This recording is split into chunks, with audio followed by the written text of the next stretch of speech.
കെട്ടിടം ഉണ്ടാവില്ല, ലെക്ചറർ ഉണ്ടാവില്ല. അവിടെ കെട്ടിടവും ലെക്ചററും കേൾക്കുന്ന ഒരു വിദ്യാർത്ഥിയും ഗുരു ഒക്കെ ആരാ? ഒരാൾ തന്നെ, അറിവ് തന്നെ. അപ്പോൾ അതാണ് ഗുരു. ആ സത്യമാണ് ഗുരു 28ാമത്തെ മന്ത്രത്തിൽ പറയുന്നത്. ഇനി അടുത്തത് വരുന്നത് ഭക്തിയെക്കുറിച്ചാണ്.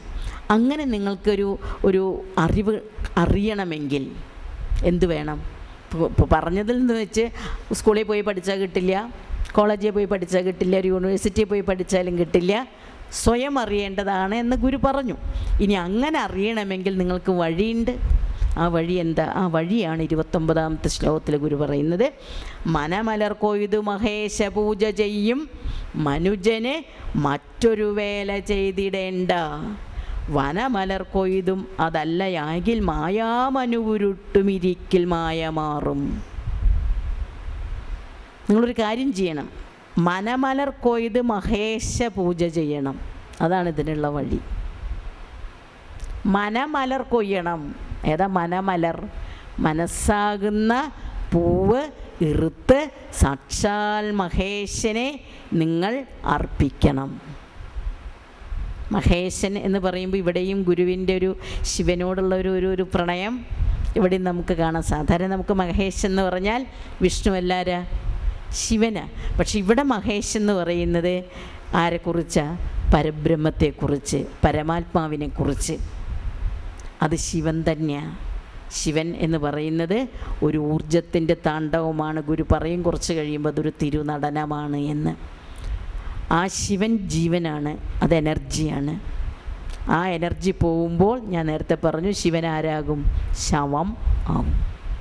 എനർജി ഉള്ളിടത്തോളം ഞാനും നിങ്ങളും ശിവനാണ്. എനർജി നമ്മുടെ ഉള്ളിൽ നിന്ന് പോയി കഴിയുമ്പോഴോ നമ്മൾ ഓരോരുത്തരും ശവാവും. നമ്മൾ മരിച്ചു കഴിഞ്ഞാൽ ഗീത ടീച്ചർ എടുത്തോന്നല്ല ചോദിക്കുക. എന്താ ചോദിക്കുക? ഗീത ടീച്ചർ മരിച്ച് റീത്തൊക്കെ വെച്ചിങ്ങനെ കിടക്കുക എന്ന് വിചാരിക്കുക. ആളുകൾ എന്ത് ചോദിക്കും? ശവം എടുത്താ അല്ലേ? അപ്പോൾ എന്തായി? ശിവൻ പോയി. അപ്പോൾ അതുകൊണ്ട് നമ്മളാരായി? ശവനായി. ശവനല്ല, ശവമായി. അപ്പോൾ ഈ മഹേശൻ എന്ന് പറയുന്നത് യഥാർത്ഥത്തിൽ ഈ എനർജിയാണ്. ഈ പ്രപഞ്ചം മുഴുവൻ നിറഞ്ഞു നിൽക്കുന്ന ആ എനർജിയാണ് ഗുരുവിടെ ഏത് വാക്കുകൊണ്ട് ഉദ്ദേശിക്കുന്നത്? മഹേശൻ എന്നുദ്ദേശിക്കുന്നത്. അല്ലാതെ ശിവൻ്റെ പടം വെച്ചോ ശിവലിംഗത്തിൻ്റെ വിഗ്രഹത്തിൻ്റെ മുമ്പിലോ കൃഷ്ണ വിഗ്രഹത്തിൻ്റെ മുമ്പിലോ മനസ്സാകുന്ന പൂവ് നമുക്ക് ഇറുത്തെടുക്കാനും സമർപ്പിക്കാനും സാധിക്കില്ല. എങ്ങനെയാണ് മനസ്സാകുന്ന പൂവ് ഇറുക്കുക? നമ്മുടെ മനസ്സ് അവിടെ ഇരുന്നോട്ടെ, വേറെ പൂവ് നമുക്ക് മാർക്കറ്റിൽ കിട്ടുമോ നോക്കിയാൽ മുല്ലപ്പൂവ് കിട്ടും, താമരപ്പൂവൊക്കെ കിട്ടും. പക്ഷേ ഏതെങ്കിലും പൂക്കടയിൽ ചെന്നിട്ട് ആ മനസ്സാകുന്ന പൂവ് കിട്ടുമോ? ഇല്ല. മനസ്സാകുന്ന പൂവ് എവിടെയുള്ളത്? നമ്മുടെ ഉള്ളിൽ തന്നെ. ആ മനസ്സാകുന്ന എത്രയും മനോഹരമായിട്ടുള്ളൊരു കവികൽപ്പനയാണെന്ന് നോക്കൂ നിങ്ങൾ. ആ മനസ്സാകുന്ന പൂവിനെ ഇറുത്തെടുത്തിട്ട് വേണം ആർക്ക് സമർപ്പിക്കാൻ? മഹേശനെ സമർപ്പിക്കാനായിട്ട്. അതെങ്ങനെ നമുക്ക് മനസ്സാകുന്ന പൂവിനെ ഇറുക്കാൻ പറ്റും? മനസ്സാകുന്ന പൂവിനെ ഇറുക്കണമെങ്കിൽ മനസ്സ് പുറത്തോട്ട് ഓടുന്ന ആ വാതിലുകളൊക്കെ നമ്മൾ അടച്ചിടണം. അപ്പം നമുക്ക് ഒരാളൊരു മുറിയിൽ നിന്ന് പുറത്ത് പോകാതിരിക്കണം. നമ്മളെന്താ ചെയ്യുക?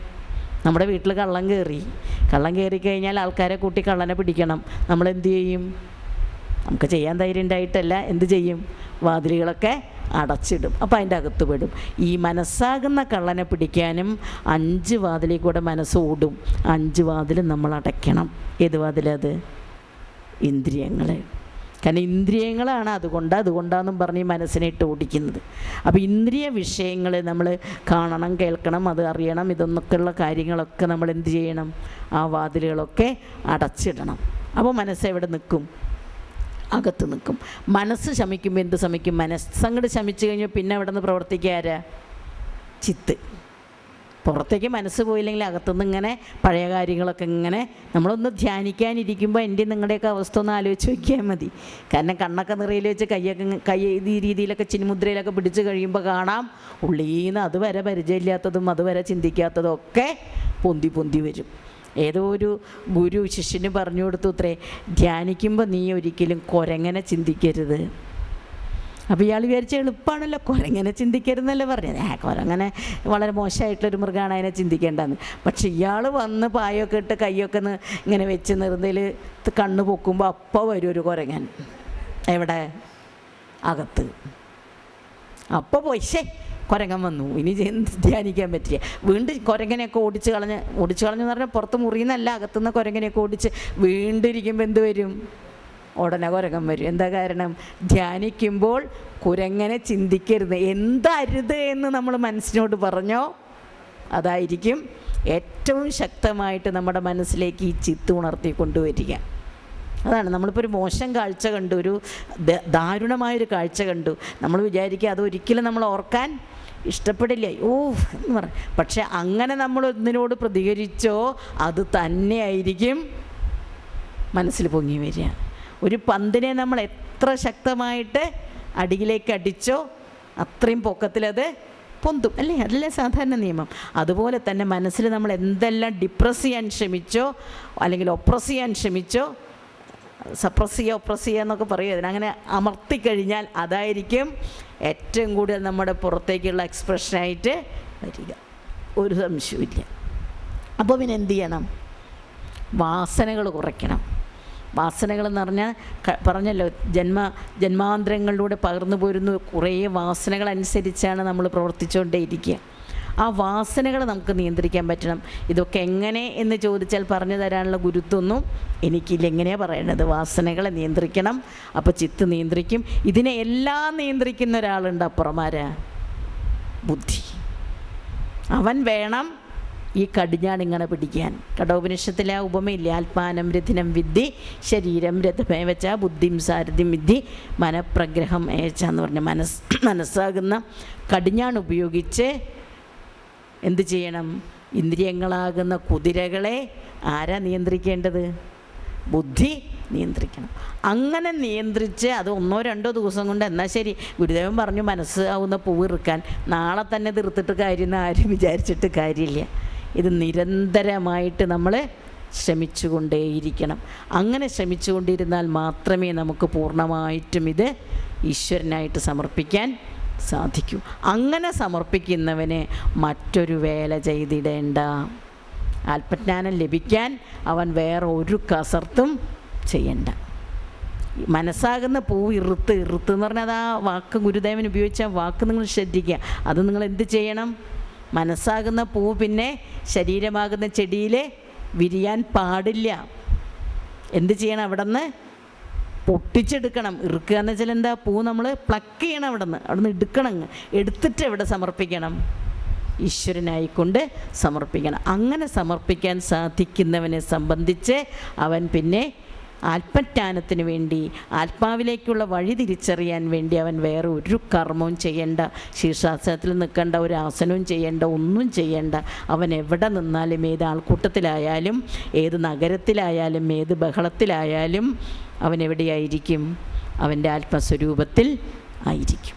രാമകൃഷ്ണ പരമഹംസർ പറയും, ഒരു വലിയ പ്രഭുവിൻ്റെ വീട്ടിൽ വേലയ്ക്ക് നിൽക്കുന്നൊരു വേലക്കാരിയെപ്പോലെയാകുക. രാമകൃഷ്ണ പരമഹംസരുടെ വചനങ്ങൾ നിങ്ങൾ നോക്കിയാൽ കാണുമത്. എങ്ങനെ ഒരു പ്രഭുവിൻ്റെ വീട്ടിൽ വേലയ്ക്ക് നിൽക്കുന്നൊരു വേലക്കാരിയുടെ മനസ്സിൻ്റെ അവസ്ഥ എവിടെയായിരിക്കും?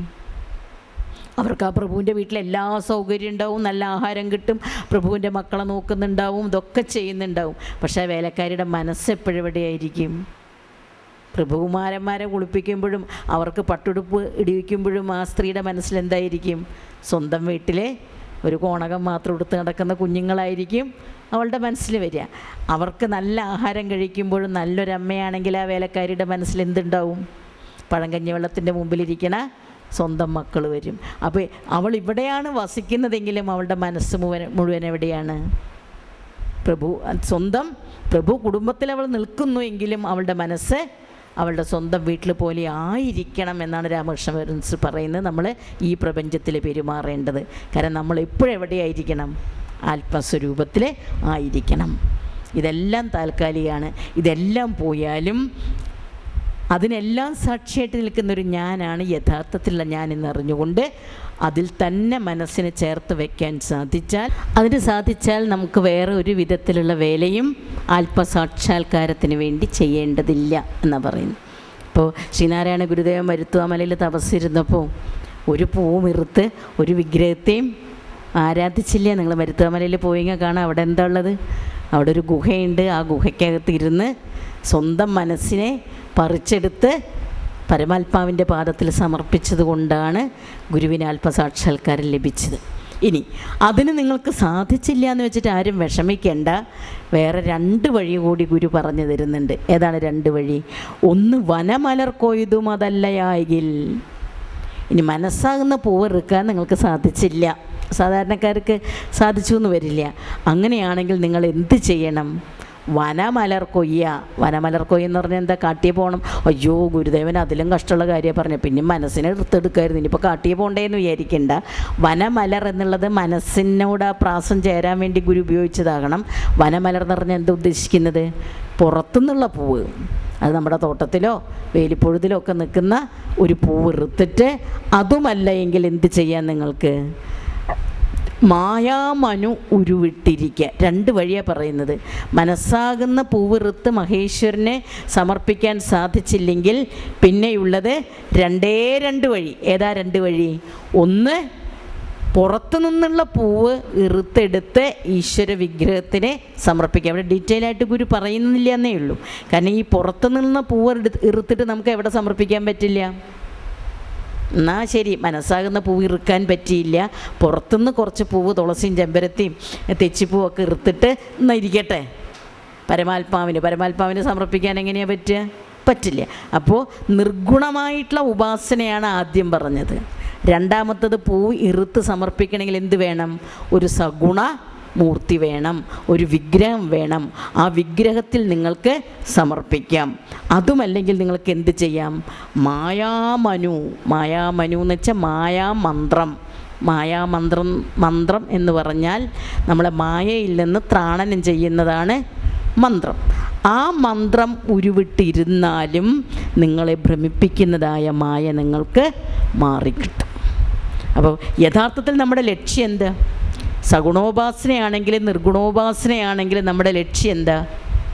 മായ മാറണം. പക്ഷേ നമ്മളൊക്കെ ഇന്ന് കാണിക്കുന്ന ഭക്തിയുടെ അനുഷ്ഠാനങ്ങൾ എന്തിനു വേണ്ടിയിട്ടാണ്?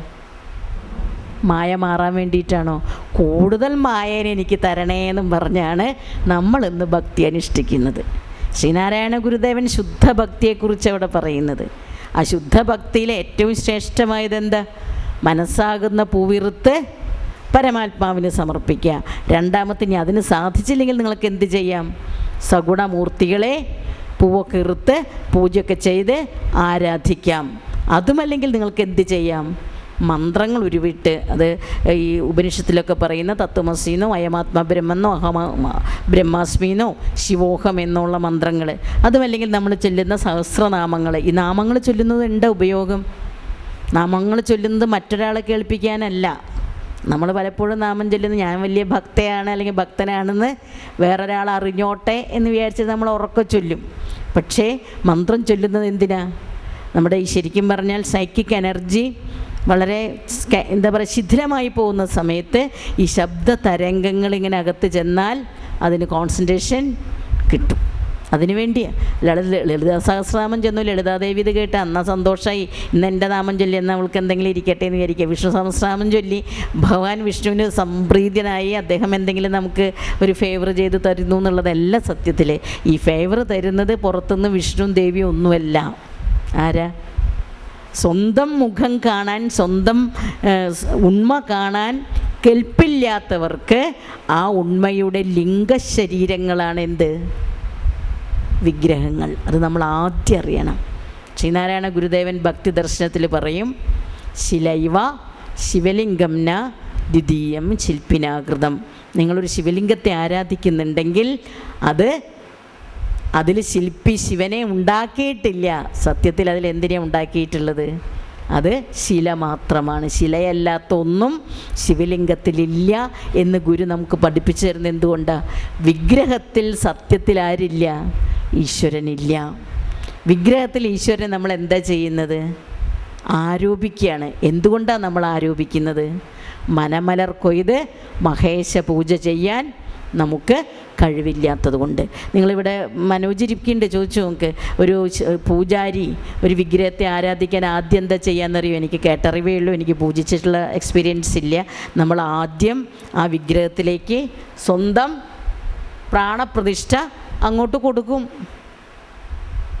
ഒരു പൂജയുടെ ഫസ്റ്റ് നടപടി സ്വന്തം ശരീരത്തിലുള്ള പ്രാണനെ മുദ്രകളിലൂടെ ആർക്ക് കൊടുക്കും? ആ വിഗ്രഹത്തിന് കൊടുക്കും.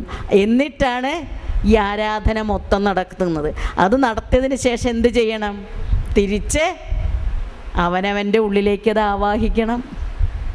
അതല്ലെങ്കിൽ പോകുമ്പോൾ പൂജാരിക്ക് പ്രാണം ഉണ്ടാവില്ല.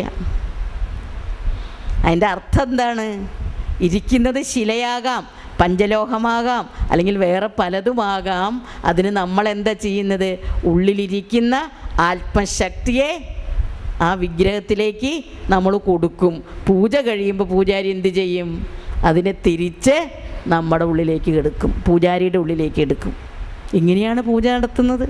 അപ്പോൾ ശരിക്കും താന്ത്രികമായ വിധിപ്രകാരവും ശിലയ്ക്ക് ജീവനില്ല. ആ ജീവനെ നമ്മുടെ പ്രാണനെ അങ്ങോട്ട് പകർന്നു കൊടുക്കണം. ആ വിഗ്രഹത്തിന് നിങ്ങൾക്ക് മനസ്സാകുന്ന പൂക്കൾ അർപ്പിക്കാൻ സാധിക്കാത്തവർക്ക് പൂക്കളോ വെള്ളോ പാൽപ്പായസോ ഉണ്ണിയപ്പോ പഴോ അവിലോ മലരോ ഒക്കെ വെച്ച് നമുക്ക് പൂജിക്കാം. അപ്പോൾ നമ്മൾ ഗുരുവിനെ ഇവിടെ പൂജിക്കുന്നുണ്ട്, ഗുരുവിനെ നമ്മൾ പ്രാർത്ഥിക്കുന്നുണ്ട്, നമ്മൾ ആരാധിക്കുന്നുണ്ട്. പക്ഷേ ആ ഗുരുവിനൊരു മന്ദിരം, നമ്മുടെ മനസ്സ് തന്നെ ആ മന്ദിരമാക്കാൻ സാധിച്ചാൽ നമുക്ക് ഈ ബാഹ്യമായ ആരാധനയുടെ ആവശ്യം വരുന്നില്ല. പക്ഷേ എനിക്കും നിങ്ങൾക്കും ഈ സംസാര ജീവിതത്തിൻ്റെ തിടുക്കങ്ങളിൽ ഇതിൻ്റെ ഒരുപാട് പ്രശ്നങ്ങളിലൊക്കെ പെട്ട് നമ്മൾക്ക് ശരിക്കുള്ള ഏകാഗ്രത കിട്ടില്ല. ആ ഏകാഗ്രത കിട്ടാത്തത് കൊണ്ട് നമുക്ക് എന്ത് വേണ്ടി വരും? ഇതുപോലൊരു ഫോട്ടോ, ഇതുപോലൊരു വിഗ്രഹമോ, അതിൻ്റെ മുമ്പിൽ കത്തിക്കുന്ന വിളക്കോ, അല്ലെങ്കിൽ അതിന് ഒഴിയുന്ന ആരതിയോ, അതിൻ്റെ വിളക്കിൻ്റെ പാദത്തിൽ നമ്മൾ കൊണ്ട് അർപ്പിക്കുന്ന പൂവോ, അതിൽ നിന്ന് കിട്ടുന്ന തീർത്തോ, ഇത്തിരി മുന്തിരിയും, ഇതൊക്കെ നമുക്കതിൻ്റെ ആ ഒരു അടയാളമാണത്. അതിലൂടെ മാത്രമേ നമുക്ക് അവിടെ ചെല്ലാൻ പറ്റുള്ളൂ, ഗുരുവിലേക്ക് ചെല്ലാൻ പറ്റുള്ളൂ. പക്ഷേ യഥാർത്ഥത്തിൽ ആ ഗുരുവും ഇരിക്കുന്നത് എവിടെയാണ്? നമ്മുടെ തന്നെ ഉള്ളിൽ. അപ്പോൾ സകല ഈശ്വര രൂപങ്ങളും സങ്കല്പാധിഷ്ഠിതമാണ്. അത് പ്രതീകങ്ങളാണ്. എന്തിൻ്റെ പ്രതീകങ്ങൾ? ആത്മപ്രതീകങ്ങൾ.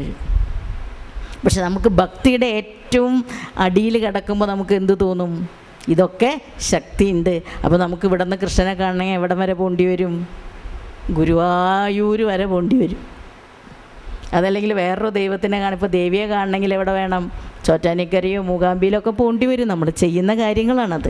പക്ഷെ അതിലൊരു തെറ്റില്ല. പക്ഷെ തെറ്റില്ല എന്ന് പറയുമ്പോൾ എന്ത് വേണം? ഒരു വിഗ്രഹത്തെ കണ്ട് അതിലൊരു നമുക്ക് മനസ്സർപ്പിച്ചോ അല്ലെങ്കിൽ നമ്മൾ നാമം ചൊല്ലിയോ അതിനെ ആരാധിക്കുന്നതിൽ ഗുരു തെറ്റ് പറയുന്നില്ല. പക്ഷെ ഗുരു പിന്നീട് പറയുന്നുണ്ട്, അപേക്ഷ പാടില്ല.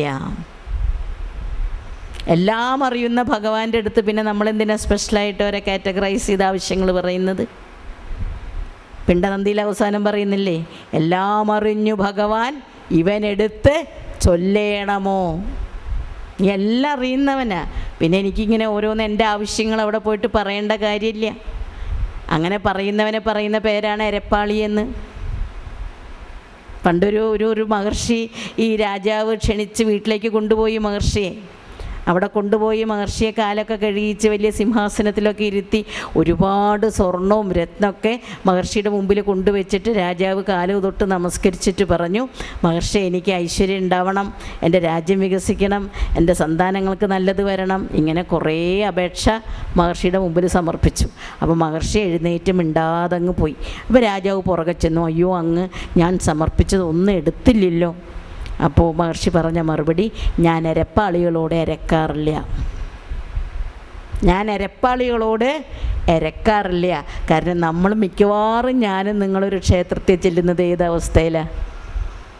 എരപ്പാളിയുടെ അവസ്ഥയിലാണ്. അവിടെ ചെന്നിട്ട് നമ്മൾ ദൈവത്തിനോട് പറയുക, ഭഗവാനെ എൻ്റെ മകളുടെ കല്യാണം ഒന്ന് വേഗം നടന്നു കിട്ടിയാൽ ഞാനൊരു പട്ടും താലിയും തന്നേക്കാം. ഭഗവാനെ എൻ്റെ മകനൊരു ജോലി കിട്ടിക്കഴിഞ്ഞാൽ ആദ്യത്തെ ശമ്പളത്തിൽ നിന്ന് 2 വെടി ഞാൻ പൊട്ടിച്ചേക്കാം, അല്ലെങ്കിൽ ഒരു പാൽപ്പായസം തന്നേക്കാം, അല്ലേ? അവിടെയും കച്ചവടം നമുക്ക്. നീ അത് തന്നാൽ ഞാനിത് തരാം. കാരണം നമ്മുടെ പാൽപ്പായസം കുടിച്ചിട്ട് വേണ്ടേ ഭഗവാന് വയറ് നിറയാനായിട്ട്. അല്ലെങ്കിൽ ഞാൻ നിൻ്റെ മുമ്പിൽ ഒരു വിളക്ക് കത്തിച്ചേക്കാം. നമ്മൾ കത്തിച്ചില്ലെങ്കിൽ ഭഗവാൻ ഇരുട്ടിലായി പോയില്ലേ? പക്ഷെ ഇതൊക്കെ ഒരു കൈക്കൂലി. നമ്മുടെ സാധാരണ സാമൂഹ്യ ജീവിതത്തിൻ്റെ മട്ടിൽ നമ്മൾ ആരെ കാണും? ഈശ്വരനെ കാണും. അത് ചെയ്തു തന്നാൽ നിനക്ക് ഞാൻ ഇത് തരാം. ഇതൊരു ഭയങ്കര കഷ്ടം. സത്യത്തിൽ ഇതൊക്കെ ഞാനും നിങ്ങളും ചെയ്തു പോകും. പക്ഷേ ഈ ചെയ്യുമ്പോഴൊക്കെ നമ്മൾ ഉള്ളിൽ ഓർക്കേണ്ടത് എന്താ? ഇതൊന്നുമല്ല സത്യം. ഇപ്പോൾ ഭാഗവതം സപ്താഹമൊക്കെ പലയിടത്തും നടത്തുന്നുണ്ട്, പക്ഷേ പലയിടത്തും അത് അനുഷ്ഠാനങ്ങളുടെ ലെവലിലേക്ക് മാറിപ്പോകുന്നു എന്ന് എനിക്ക് തോന്നാറുണ്ട്. ഇപ്പം കേരളത്തിൽ ഒരുപാട് സപ്താഹങ്ങളും സത്രങ്ങളൊക്കെ നടക്കും, പക്ഷേ ഈ ഭാഗവതത്തിൻ്റെ തത്വം, അതിൻ്റെ ആത്മതത്വം എന്താണ്, അതിൻ്റെ മറ്റ് കാര്യങ്ങൾ എന്താണ്, നമ്മുടെ ജീവിതത്തിലേക്ക് എന്തുമാത്രം നമ്മളെ അത് സ്വാധീനിക്കണം എന്നുള്ളതിൽ കവിഞ്ഞ് അവിടെ രുക്മിണി സ്വയംവരവും കുചേലൻ്റെ വരവും കൊട്ടും പാട്ടും സാരി സമർപ്പിക്കലും, അതിൽ കൊണ്ട് സാരി സമർപ്പിച്ച് ആ സാരി മോളൊടിപ്പിച്ചാൽ അന്ന് തന്നെ കല്യാണം കഴിയും. ഇങ്ങനെയുള്ള കുറേ അബദ്ധ ജടിലങ്ങളായിട്ടുള്ള വിശ്വാസങ്ങളൊക്കെ ആയിട്ട് പോവുക. അതിലെ തത്വം ആർക്കും വേണ്ട. ഏത് കാര്യം ഇപ്പം അങ്ങനെയാണ്, ഭക്തിയുടെ സർവ്വകാര്യങ്ങൾ അങ്ങനെയാണ്. എല്ലാ കൊല്ലവും ശബരിമലയ്ക്ക് പോവും. എന്നാൽ ശബരിമലയ്ക്ക് പോയിട്ട് എന്ത് കിട്ടി? അത് നമുക്ക് കിട്ടേണ്ട കാര്യമില്ല. കാരണം എന്തിനാണ് നമ്മൾ ശബരിമലയ്ക്ക് പോകുന്നത്? എന്തിനാണ് നമ്മൾ തീർത്ഥാടനത്തിന് പോകുന്നത്? ആ തീർത്ഥാടനത്തിന് പോകുന്നതിന് നമുക്ക് നമ്മുടെ ശാരീരികാരോഗ്യം മാനസികാരോഗ്യമൊക്കെ ആയിട്ട് അതിനുള്ള ബന്ധമുണ്ട്. വ്രതം നോൽക്കുക, ഒരു മലയിലേക്കോ അല്ലെങ്കിൽ ഒരു പർവ്വതത്തിലേക്കോ ചവിട്ടി കയറി എക്സസൈസ് എടുത്ത് പോകുക. അങ്ങനെ പോകുമ്പോൾ നമുക്ക് ആ ശരീരവും മനസ്സും എല്ലാം ചേർന്നിട്ട് കിട്ടുന്ന ഒരു ഊർജ്ജമുണ്ട്. നമ്മുടെ അതുവരെയുള്ള സൈക്കിക് എനർജി, നമ്മുടെ മനസ്സിൻ്റെ എനർജിയൊക്കെ വ്യയം ചെയ്തപ്പെട്ടു പോയാൽ അതിനെ നമുക്കൊന്ന് കോൺസെൻട്രേറ്റ് ചെയ്ത് വീണ്ടും അത് ചാർജ് ചെയ്യാനുള്ള ഒരു മെത്തേഡാണ് സത്യത്തിൽ തീർത്ഥാടനവും ക്ഷേത്രത്തിൽ പോക്കും പ്രാർത്ഥനയും ഒക്കെ. ഈ സത്യം നമ്മൾ മനസ്സിലാക്കിക്കൊണ്ട് ഇതൊക്കെ ചെയ്യുക. അപ്പോൾ ഈ അനുഷ്ഠാനങ്ങൾ ചെയ്യുമ്പോൾ നമ്മൾ എന്ത് ചെയ്യും? നമ്മുടെ മനസ്സിനെ നമ്മൾ ഏകാഗ്രതപ്പെടുത്തി അതിനെ കുറച്ചുകൂടി എനർജി നമ്മൾ ഉൾക്കൊള്ളാനായിട്ട് ശ്രമിക്കണം. ഇതൊക്കെ ചെയ്യണ്ടെന്ന് ഞാൻ പറയില്ല. കാരണം അത് ചെയ്യുമ്പോൾ അതായിരിക്കരുത് ലക്ഷ്യം മറ്റൊന്നാണ്. രുക്മിണി സ്വയംവരം നടത്തിയിട്ട് പെൺകുട്ടികളുടെ കല്യാണമൊന്നും കഴിയില്ല എന്നുള്ള കാര്യം ഉറപ്പാണ്. അതിന് കാലാവുമ്പോൾ അത് സംഭവിക്കുന്നതാണ്, അല്ലാതെ വേറൊന്നുമല്ല. പക്ഷെ നമ്മളങ്ങനെയല്ല വിശ്വസിക്കുക. അത് ചെയ്തു കഴിഞ്ഞാൽ ഇത് നടന്നിരിക്കും, അതൊക്കെ അതിൻ്റെ കാലാവുമ്പോൾ നടക്കും. പിന്നെ നമ്മൾ എന്തിനാണ് ചെയ്യുന്നത്? ഈ സംസാര ജീവിതം നമ്മളെ ഇട്ട് വട്ടം ചുഴറ്റുമ്പോൾ നമുക്കതിൽ നിന്നൊരു ബലം കിട്ടാനായിട്ട് അതിനു വേണ്ടി നിങ്ങളിത് ചെയ്യാം. പക്ഷേ ആ ബലത്തിലൂടെ നമ്മൾ എവിടേക്ക് എത്തണം?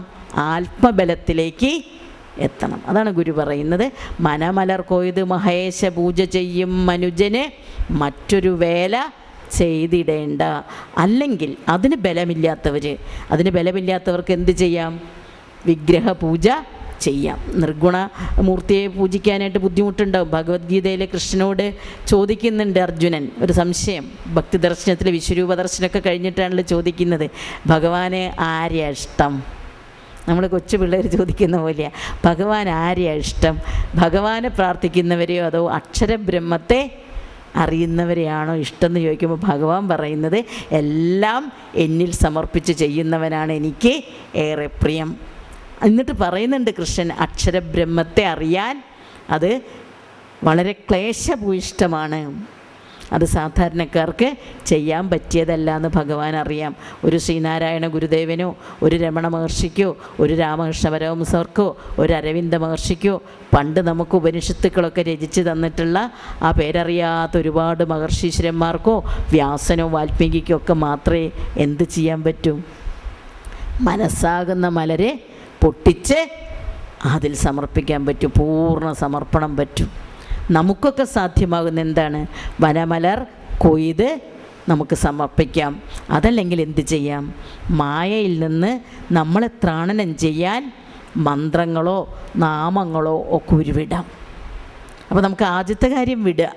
മനസ്സാകുന്ന മലര് പൊട്ടിക്കാൻ നമുക്ക് പറ്റില്ല. ആർക്കെങ്കിലും പറ്റുന്ന വെച്ച് ചെയ്തോളൂ കേട്ടോ, നമുക്കൊരു വിരോധമില്ല, സന്തോഷമേ ഉള്ളൂ. പക്ഷേ എന്നെ സംബന്ധിച്ച് ഞാൻ എൻ്റെ ലെവലിൽ എല്ലാവരും കണ്ടുകൊണ്ട് പറയാലും ഉയർന്നവരുണ്ടെങ്കിൽ അത് ചെയ്യാം. അല്ലാത്തവരെ സംബന്ധിച്ച് എന്ത് ചെയ്യണം? ഭക്തി എന്ന് പറയുന്നത് ആത്മാനുസന്ധാനം എന്നാണ് ഗുരു നിർവചിച്ചിട്ടുള്ളത്, അല്ലേ? ദർശനമാലയിലെ ഭക്തി ആത്മാനുസന്ധാനം. എന്തുകൊണ്ട് ആത്മാനുസന്ധാനം എന്ന് പറഞ്ഞത്? ആത്മാവ് ആനന്ദഗനമാണ്, ആനന്ദസ്വരൂപമാണ് ആത്മാവ്. അപ്പോൾ ആ ആത്മാവിനെ അറിയുക എന്ന് പറഞ്ഞാൽ അതാണ് ജീവിതത്തിൻ്റെ ആനന്ദം, ജീവിതത്തിൻ്റെ സുഖം. അതുകൊണ്ട് നിങ്ങൾ എന്ത് ചെയ്യണം? ആത്മാവിനെ അനുസന്ധാനം ചെയ്യണം. അങ്ങനെ ആത്മാവിനെ അനുസന്ധാനം ചെയ്യണമെങ്കിൽ ഭക്തി എന്ന് പറയുന്നത് ഒരിക്കലും ഒരു പ്രകടനമല്ല. ഒരിക്കലും കൊല്ലത്തിലൊരിക്കലോ മാസത്തിലൊരിക്കലോ അല്ലെങ്കിൽ ആഴ്ചയിലൊരിക്കലോ ചെയ്യേണ്ട കാര്യമല്ല. ഭക്തി എന്തായിരിക്കണം? നിരന്തരമായ ഒരു തൈലധാര പോലെ നമുക്ക് അനുഭവപ്പെടണം. നമുക്ക് പ്രാക്ടിക്കലായിട്ട് ചെയ്യാവുന്ന കാര്യങ്ങൾ. രാമകൃഷ്ണ പരമഹംസർ എന്നെ പറഞ്ഞിട്ടുണ്ട്, നിങ്ങൾക്ക് ഉരുവിടാലോ, നമഃശിവായ മന്ത്രം നിങ്ങൾക്ക് ഇഷ്ടമുള്ള മന്ത്രം ഉരുവിടാം. അങ്ങനെ ഉരുവിട്ട് നിങ്ങൾക്കൊരു ഇപ്പോൾ പച്ചക്കറി അരിയാണ് അല്ലെങ്കിൽ വേറെ എന്തെങ്കിലും കാര്യങ്ങൾ ചെയ്യുകയാണ്, മനസ്സുകൊണ്ട് എന്ത് ചെയ്യാം, മാനസിക ജപം എന്ത് ചെയ്യാം, നിങ്ങൾക്ക് താല്പര്യമുള്ളൊരു മന്ത്രം നമുക്ക് മനസ്സുകൊണ്ട് ഉരുവിട്ടുകൊണ്ടേയിരിക്കാം. ഒരു ചിട്ടയുണ്ടാകുക ജീവിതത്തിന്. അതുണ്ടെങ്കിൽ തന്നെ നമ്മുടെ ജീവിതത്തിൽ ഒരു പരിധി വരെ നമ്മൾ വിജയിക്കും. കാരണം അലസത, മടി, ഉറക്കം, ഇങ്ങനെ കുറേ കാര്യങ്ങൾ നമ്മളെങ്ങനെ താമസരൂപികളാക്കുന്ന കുറേ കാര്യങ്ങളുണ്ട്. ആ താമസരൂപികളാക്കുന്ന കാര്യങ്ങൾ ചെയ്യാനായിരിക്കും നമുക്കേറെ താല്പര്യം. അപ്പോൾ അതിൽ നിന്നും മാറി നമ്മുടെ ജീവിതത്തിന് ഒരു നല്ല വഴിയിലൂടെ കൊണ്ടുപോകാൻ എനിക്ക് നിങ്ങൾക്ക് സാധിക്കും. അതിന് ഒരു മനസ്സാകുന്ന പൂവിറുക്കാനായിട്ട് കസർത്ത് നടത്തും വേണ്ട. നേരത്തെ എഴുന്നേൽക്കുക. ഗുരുദേവൻ എപ്പോഴും പറയുന്നൊരു കാര്യം അത്. കാരണം സൂര്യോദയം ഏറ്റവും വലിയ ഭാഗ്യമാണെന്നാണ് ഗുരു പറയുക. അപ്പോൾ സൂര്യോദയത്തിന് മുമ്പ് എഴുന്നേൽക്കുക. എഴുന്നേറ്റ് കഴിഞ്ഞാൽ അപ്പോൾ വീട്ടമ്മമാർ ചോദിക്കും, ഇതിനൊക്കെ ഞങ്ങൾക്ക് എവിടെയാണ് നേരം? എണീറ്റ് കഴിഞ്ഞാൽ ചിലവർക്ക് അങ്ങനെ പോകണം, ഇങ്ങനെ പോകണം, ബ്രേക്ക്ഫാസ്റ്റ് ഉണ്ടാക്കണം, അത് ചെയ്യണം, ഇത് ചെയ്യണം. ശരിയാ, ഒരുപാട് കാര്യങ്ങളുണ്ട്. പക്ഷെ നമ്മുടെ എല്ലാവരുടെയും വീട്ടിൽ അത് ഫ്ലാറ്റാവട്ടെ, ഇപ്പോൾ ബോംബെയിലൊക്കെ ആകുമ്പോൾ ഫ്ലാറ്റാണ്. പക്ഷേ ഏതെങ്കിലും ഒരിടം നമ്മൾ ഈ ആത്മപൂജയ്ക്ക് വേണ്ടി മാറ്റിവെക്കണം. ആത്മാവിനെ ഓർക്കാൻ, ആത്മാവിനെ സ്മരിക്കാൻ ഒരിടം. അതിന് വലിയ ഹൈടെക് പൂജാമുറി വേണമെന്നൊന്നുമില്ല. ചില വീടുകളിലൊക്കെ ചെല്ലുമ്പോൾ അവരെന്നെ കൊണ്ടുപോയിട്ട് പൂജാമുറി കാണിച്ചു തരും. അപ്പോൾ തന്നെ ഞാൻ വിചാരിക്കും, ഈശ്വര, ഈ പൂജാമുറി ഉണ്ടെങ്കിൽ എത്ര പാവങ്ങൾക്ക് വീട് വയ്ക്കാം. അതുപോലത്തെ പൂജാമുറിയൊക്കെ കണ്ടിട്ടുണ്ട്. ലക്ഷങ്ങൾ ചിലവാക്കിയിട്ടുള്ള പൂജാമുറി, ചന്ദനത്തിലുള്ളൊരു പൂജാമുറി ഞാൻ കണ്ടിട്ടുണ്ട്, ചന്ദനം കൊണ്ടുണ്ടാക്കിയിട്ടുള്ളത്. അപ്പോൾ നിങ്ങൾ ആലോചിച്ച് നോക്കുക എന്താ അദ്ദേഹത്തിൻ്റെ സാമ്പത്തിക അവസ്ഥ. അതൊന്നും വേണ്ട, ഭഗവാനിതൊന്നും വേണ്ട. എന്ത് മതി? നിങ്ങൾക്ക് മനസ്സിൽ ഭഗവാനെ കാണാൻ, ഭഗവാനെ സ്വന്തം ആത്മരൂപം ദർശിക്കാൻ സാധിച്ചില്ലെങ്കിൽ നിങ്ങളൊരു സഗുണമൂർത്തിയെ വയ്ക്കുക, ഒരു പടം വയ്ക്കുക, അല്ലെങ്കിൽ ഒരു വിഗ്രഹം വയ്ക്കുക, അതിൻ്റെ മുമ്പിൽ ഒരു കൊച്ച് വിളക്ക് വയ്ക്കുക, ചന്ദനത്തിരി കുത്തി വയ്ക്കാനായിട്ട് എന്തെങ്കിലും ഒരു സ്റ്റാൻഡ് വയ്ക്കുക, ധാരാളം മതി. പക്ഷേ അതിൻ്റെ മുമ്പേ ചെന്നിട്ട് ചീത്ത വിചാരങ്ങളും വികാരങ്ങളും ഇല്ലാതെ അതിനെ നമ്മൾ പരിശുദ്ധമായിട്ട് സൂക്ഷിക്കുക. പരിശുദ്ധമായിട്ട് സൂക്ഷിക്കുക എന്ന് പറഞ്ഞാൽ നമ്മളതിൻ്റെ മുമ്പിൽ താമസ വിചാരങ്ങളുമായിട്ട് ചെന്ന് നിന്നാൽ അത് അശുദ്ധവും. അപ്പോൾ പറ്റുമെങ്കിലൊരു മുറിയില്ലെങ്കിലൊരു സ്ഥാനം, അതെവിടെയാവട്ടെ, അതിന് വേറെ അന്ധവിശ്വാസമൊന്നും വിചാരിക്കേണ്ട. കാരണം ഒരു വിളക്കിൻ്റെ നാളം കാണുമ്പോൾ, ഒരു ചന്ദനത്തിരിയുടെ ഗന്ധം ശ്വസിക്കുമ്പോൾ, നമ്മൾ നട്ടുണ്ടാക്കിയ ചെടിയിൽ നിന്നും ഒരു പൂവോ ഒരു തുളസിയോ എടുത്ത് ആ വിഗ്രഹത്തിൻ്റെ മുമ്പിൽ കൊണ്ടുവയ്ക്കുമ്പോൾ നമ്മുടെ മനസ്സിൽ നടക്കുന്ന, നമ്മളറിയാതെ നടക്കുന്ന ഒരു ശുദ്ധീകരണ പ്രക്രിയയുണ്ട്. ഇത് കൊല്ലത്തിലൊരിക്കൽ ഓണത്തിന് അല്ലെങ്കിൽ വിഷുവിന് അല്ലെങ്കിൽ തിരുവാതിരയ്ക്ക് ചെയ്താൽ പോരാ. ഇതെല്ലാ ദിവസവും പറ്റുമെങ്കിൽ 2 നേരം ചെയ്ത് നോക്കുക. മനസ്സ് ശുദ്ധമാകുന്നത് നമുക്ക് അറിയാൻ പറ്റും. അപ്പോൾ ഭക്തൻ എന്ന് പറയുമ്പോൾ ഇത് മാത്രം ചെയ്യുന്നവനല്ല, അവന് ഒരുപാട് ക്വാളിഫിക്കേഷൻ ഗുരുവും പറയുന്നുണ്ട്, അതുപോലെ തന്നെ ഭഗവാനും പറയുന്നുണ്ട്. അവൻ സുഖദുഃഖങ്ങളെ ഒരുപോലെ കാണുന്നവനാകണം, ശീതോഷ്ണങ്ങൾ ഒരുപോലെ സഹിക്കുന്നവനാകണം. അവനൊന്നിലും വലിയ അമിതമായിട്ടുള്ള ആർത്തി പാടില്ല. സംഭാഷണം, ഞാൻ തപോവന സ്വാമികളുടെ പ്രേമപൂർവ്വം എന്ന് പറയുന്നൊരു പിക്ചർ ആൽബം ഉണ്ട് ഹിമാലയത്തിൻ്റെ കുറിച്ച്. അപ്പോൾ അതിൽ ഗൃഹസ്ഥാശ്രമികൾക്ക് എന്ന് പറഞ്ഞിട്ട് അതിൽ ചെറിയ ചെറിയ നോട്ടുകളുണ്ട്. അപ്പോൾ അതിൽ സ്വാമികൾ എഴുതിയിട്ടുണ്ട്, നിങ്ങൾ സംഭാഷണം കുറയ്ക്കുക. കല എന്ന് പറഞ്ഞിട്ട് ഒരുപാട് വർത്തമാനം പറഞ്ഞിട്ട് ഒരു കാര്യമില്ല, ആവശ്യമുള്ളത് മാത്രം പറയുക. അല്ലാതെ നമ്മൾ മൗനത്തിലിരിക്കുന്ന സമയത്ത് ഈശ്വരനെ സ്മരിക്കുക. നമുക്ക് ഇഷ്ടമുള്ള മന്ത്രം നിങ്ങൾ മനസ്സിലിങ്ങനെ ഉരുവിടുക. അതുപോലെ തന്നെ മറ്റു കാര്യങ്ങളിലേക്ക്, കാരണം ജീവിതത്തിൻ്റെ തിന്മകളിലേക്ക് പോകാതെ മനസ്സിനെ ബലിക്കുമ്പോൾ നമ്മളിതിൻ്റെ നന്മയിലേക്ക് നമ്മൾ സ്വയം നിയന്ത്രിക്കുക. അങ്ങനെ ഒരു ചിട്ട, ഒരു ട്രെയിനിങ് നമ്മൾ ആർക്ക് കൊടുക്കണം? നമുക്ക് വേറൊരാളല്ല തരുന്ന ട്രെയിനിങ്. ഇപ്പോൾ നിങ്ങൾ പല ക്ലാസ്സുകൾ അറ്റൻഡ് ചെയ്യുന്നുണ്ടായിരിക്കാം. ഈ ക്ലാസ് പോലെ ഒരുപാട് ക്ലാസ്സുകൾ അറ്റൻഡ് ചെയ്യും, അല്ലെങ്കിൽ അവിടെ പോവും, ഇവിടെ പോവും, മറ്റിടത്ത് പോയി അത് പഠിക്കും ഇത് പഠിക്കും ഒക്കെ പോവും. പക്ഷേ സത്യത്തിൽ അവിടെ പോയി വീട്ടിൽ വന്നിട്ട് ഇതൊന്നും ചെയ്തില്ലെങ്കിലോ ഒരു കാര്യമില്ല. അപ്പോൾ ശരിക്കും യഥാർത്ഥത്തിൽ ഈ പരിശീലനം കൊടുക്കേണ്ടത് ആർക്കാണ്? എനിക്കാണ്. അപ്പോൾ അങ്ങനെ ഒരു ചിട്ട ജീവിതത്തിൽ വെച്ച് കഴിഞ്ഞാൽ തീർച്ചയായിട്ടും നിങ്ങൾക്ക് എന്തിനു സാധിക്കും? കുറേ നാളുകൾ കഴിയുമ്പോഴെങ്കിലും എവിടേക്ക് നിങ്ങൾ എത്തും? ആത്മാവിലേക്ക് എത്തും. ബാക്കി എല്ലാം തന്നെ വഴികളാണ്, ഒരിക്കലും ലക്ഷ്യം അല്ല. ഭൗതികമായിട്ടുള്ള ഒരു കാര്യം നടത്താനും ഈശ്വരന് നമ്മൾ കൈക്കൂലി കൊടുത്തിട്ട് യാതൊരു കാര്യമില്ല. അതിൻ്റെ മകന് ജോലി കിട്ടണമെങ്കിൽ അതിൻ്റെ സമയത്ത് ജോലി കിട്ടിയിരിക്കും, മകളുടെ കല്യാണം കഴിയണമെങ്കിൽ അതിൻ്റെ സമയത്ത് അത് ചെയ്തിരിക്കും, ഒരു വീട് വെക്കണമെങ്കിൽ അത് ചെയ്തിരിക്കും. നമ്മളതിനു വേണ്ടി പ്രാർത്ഥിക്കുക. കാരണം നമ്മുടെ ഉള്ളിൽ നമ്മൾ കൊടുക്കുന്ന സെൽഫ് സജഷനാണ് ഇത്. ഓട്ടോ സജഷനാണ് പ്രാർത്ഥന. പ്രാർത്ഥന എന്നുള്ള വാക്കിന് എന്താ അർത്ഥം? പ്രകർഷേണയുള്ള അർത്ഥന. എന്താ പ്രകർഷേണയുള്ള അർത്ഥന? പ്രത്യേകാലുള്ളൊരു അർത്ഥനയാണ് പ്രാർത്ഥന. പ്രത്യേകാലുള്ള അർത്ഥന എന്ന് എന്തുകൊണ്ട് പറയുന്നു? എനിക്ക് ഒരാളോട് ചോദിക്കണമെങ്കിൽ വേറെ രണ്ടാമതൊരാൾ വേണം. അതാണ് അർത്ഥന. ഞാനിപ്പോൾ ഒരാളോട് എനിക്ക് ആ പേനൊന്ന് തരൂ എന്ന് എനിക്ക് വേണമെങ്കിൽ സദാശിവ സാറിൻ്റെ അടുത്ത് ചോദിക്കാം. അതൊരു അർത്ഥനയാണ്. പക്ഷേ പ്രകർഷേണ അർത്ഥിക്കുന്നത് ആരോട്? അവിടെ രണ്ടാളില്ല. ഞാൻ ആരോട് അർത്ഥിക്കുന്നു? എന്നോട് അർത്ഥിക്കുന്നു. എന്നോട് അർത്ഥിക്കുമ്പോൾ ഞാൻ എന്താ ചെയ്യുന്നത്? ശരിക്കും സൈക്കോളജിക്കലി നമ്മൾ നമ്മുടെ മനസ്സിന് തന്നെ സജഷൻ കൊടുക്കുകയാണ്. ഭഗവാനെ എന്നെ രക്ഷിക്കണേ എന്ന് പറയുമ്പോൾ ഭഗവാൻ ഇങ്ങനെ അവിടെ നിന്നൊരു എന്തെങ്കിലും ഇറക്കി തന്നിട്ട് നമ്മൾ എന്നാൽ ശരി ഇയാളെ രക്ഷിച്ച് കളയാമെന്നൊരു ഭഗവാനും വിചാരിക്കില്ല. ഭഗവാനെ എന്നെ രക്ഷിക്കണേ എന്ന് പറയുമ്പോൾ വിളി കേൾക്കുന്നത് ആരാ? അകത്തിരിക്കുന്ന ആത്മശക്തി.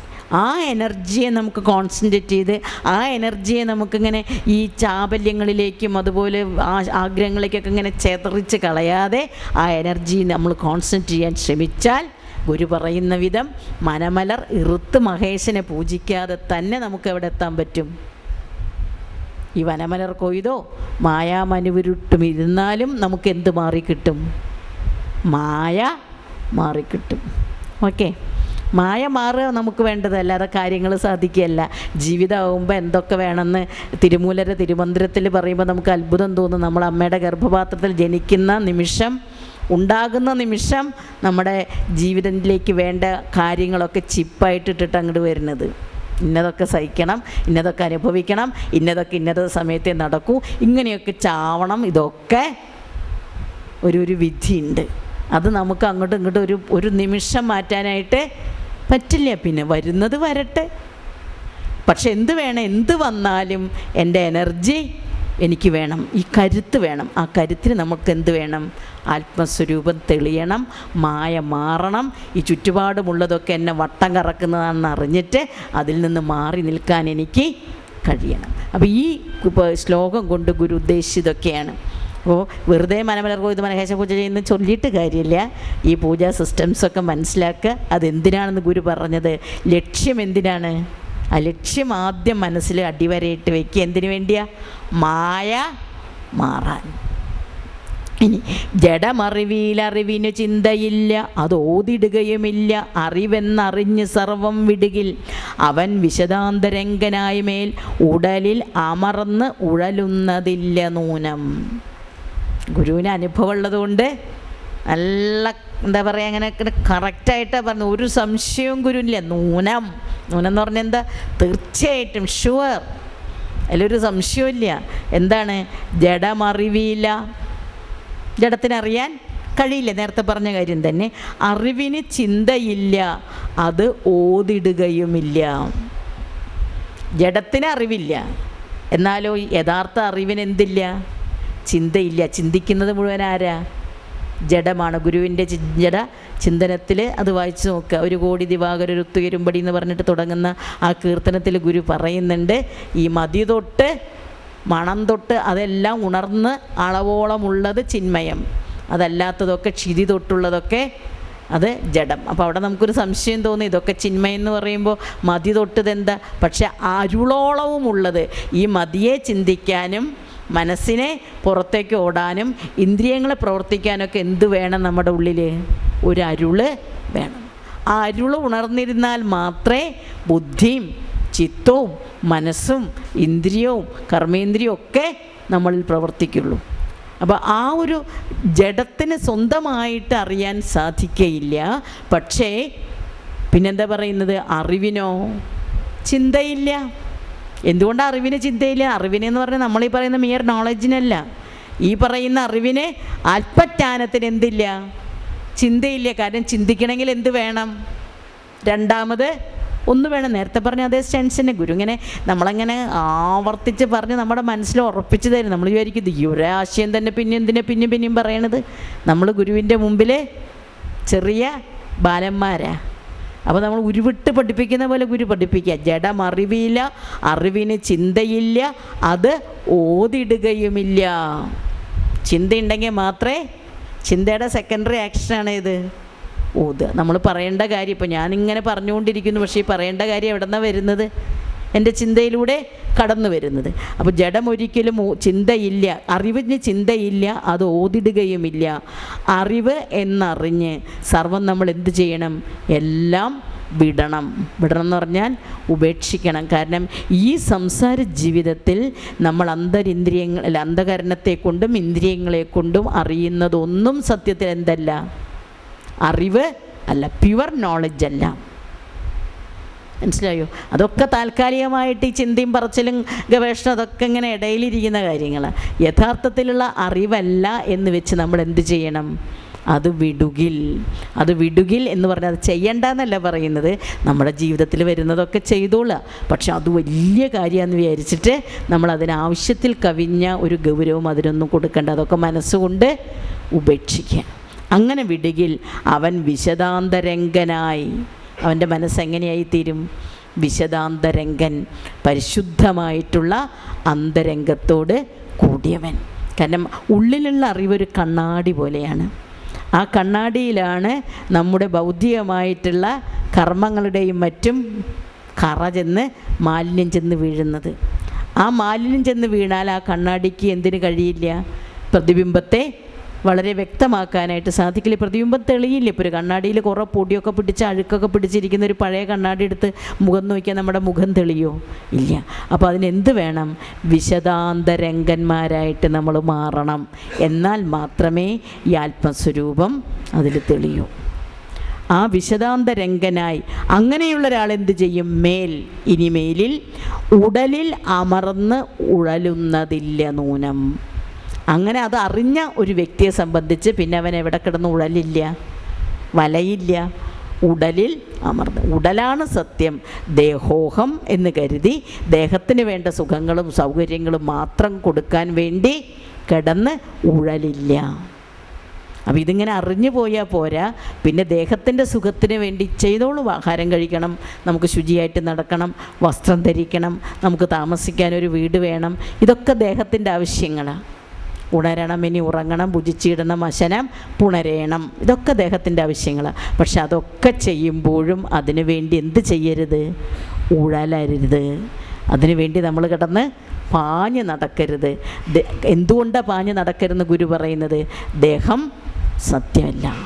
സത്യമായിട്ടുള്ളത് ഇതെല്ലാം, ഈ ചിന്തിക്കുന്നതും പറയുന്നതുമൊക്കെ നമ്മളിന്ന് ആർജിക്കുന്ന അറിവുമൊക്കെ ഒരു കടലിൽ നിന്ന് ഉയരുന്ന തിരമാലകൾ മാത്രമാണ്. കടൽ മറ്റൊന്നാണ്. അതറിഞ്ഞു കഴിഞ്ഞാൽ തിരമാലയാണ് സത്യമെന്ന് കരുതി കടലിനെ നമ്മൾ ഒരിക്കലും മറക്കില്ല. ഇനി അനുഭവമാദിയിൽ ഒന്നിരിക്കലിൽ അല്ലാതെ അനുമതിയില്ല. ഇത് മുന്നമക്ഷിയാലേ അനുഭവിയാതത് കൊണ്ട് ധർമ്മിയുണ്ടെന്നനുമതിയാൽ അറിവില അറിഞ്ഞിടേണം. ഇവിടെ എന്താ പറയുന്നത്? അനുഭവം ആദിയിൽ ഒന്നിൽ ഇരിക്കലല്ലാതെ. നമുക്കൊരു കാര്യം അറിയണമെങ്കിൽ നമുക്ക് എന്ത് വേണം? ഒരനുഭവം വേണം. ഇപ്പോൾ കയറിൻ്റെ കഷ്ണം ഇരുട്ടിൽ കിടക്കണു, അയ്യോ അതേ പാമ്പ് എന്ന് പറയണമെങ്കിൽ നമ്മൾ എന്ത് കണ്ടിരിക്കണം? ആദ്യം പാമ്പിനെ കണ്ടിരിക്കണം. പാമ്പിനെ കാണുക എന്ന പ്രീ എക്സ്പീരിയൻസ് ഇല്ലാത്ത ഒരാൾക്ക് അയ്യോ പാമ്പ് എന്ന് കയറ് കിടക്കുന്നത് കണ്ടാൽ നിലവിളിക്കാൻ തോന്നില്ല. അതിന് വേദാന്തത്തിൽ പറയുന്ന ഉപമ, ഒരിക്കൽ നമ്മൾ തീ കണ്ടപ്പോൾ അവിടെ എന്ത് കണ്ടു? പുക കണ്ടു. തീൻ്റെ ഒപ്പം പുക കണ്ടു. അത് നമ്മുടെ പ്രീ എക്സ്പീരിയൻസ് ആണ്. അപ്പോൾ നമുക്ക് എന്ത് മനസ്സിലാക്കി? നമ്മളതിൽ നിന്നും തീയുള്ളിടത്ത് പുകയുണ്ടാകുമെന്ന് മനസ്സിലാക്കി. എന്നിട്ട് കുറേ കഴിഞ്ഞിട്ട് നമ്മളൊരു സ്ഥലത്തൊരു പർവ്വതത്തിൽ നിന്ന് പുക പൊന്തുന്നത് കണ്ടു. അപ്പോൾ നമ്മൾ എന്ത് വിചാരിക്കും മനസ്സിൽ?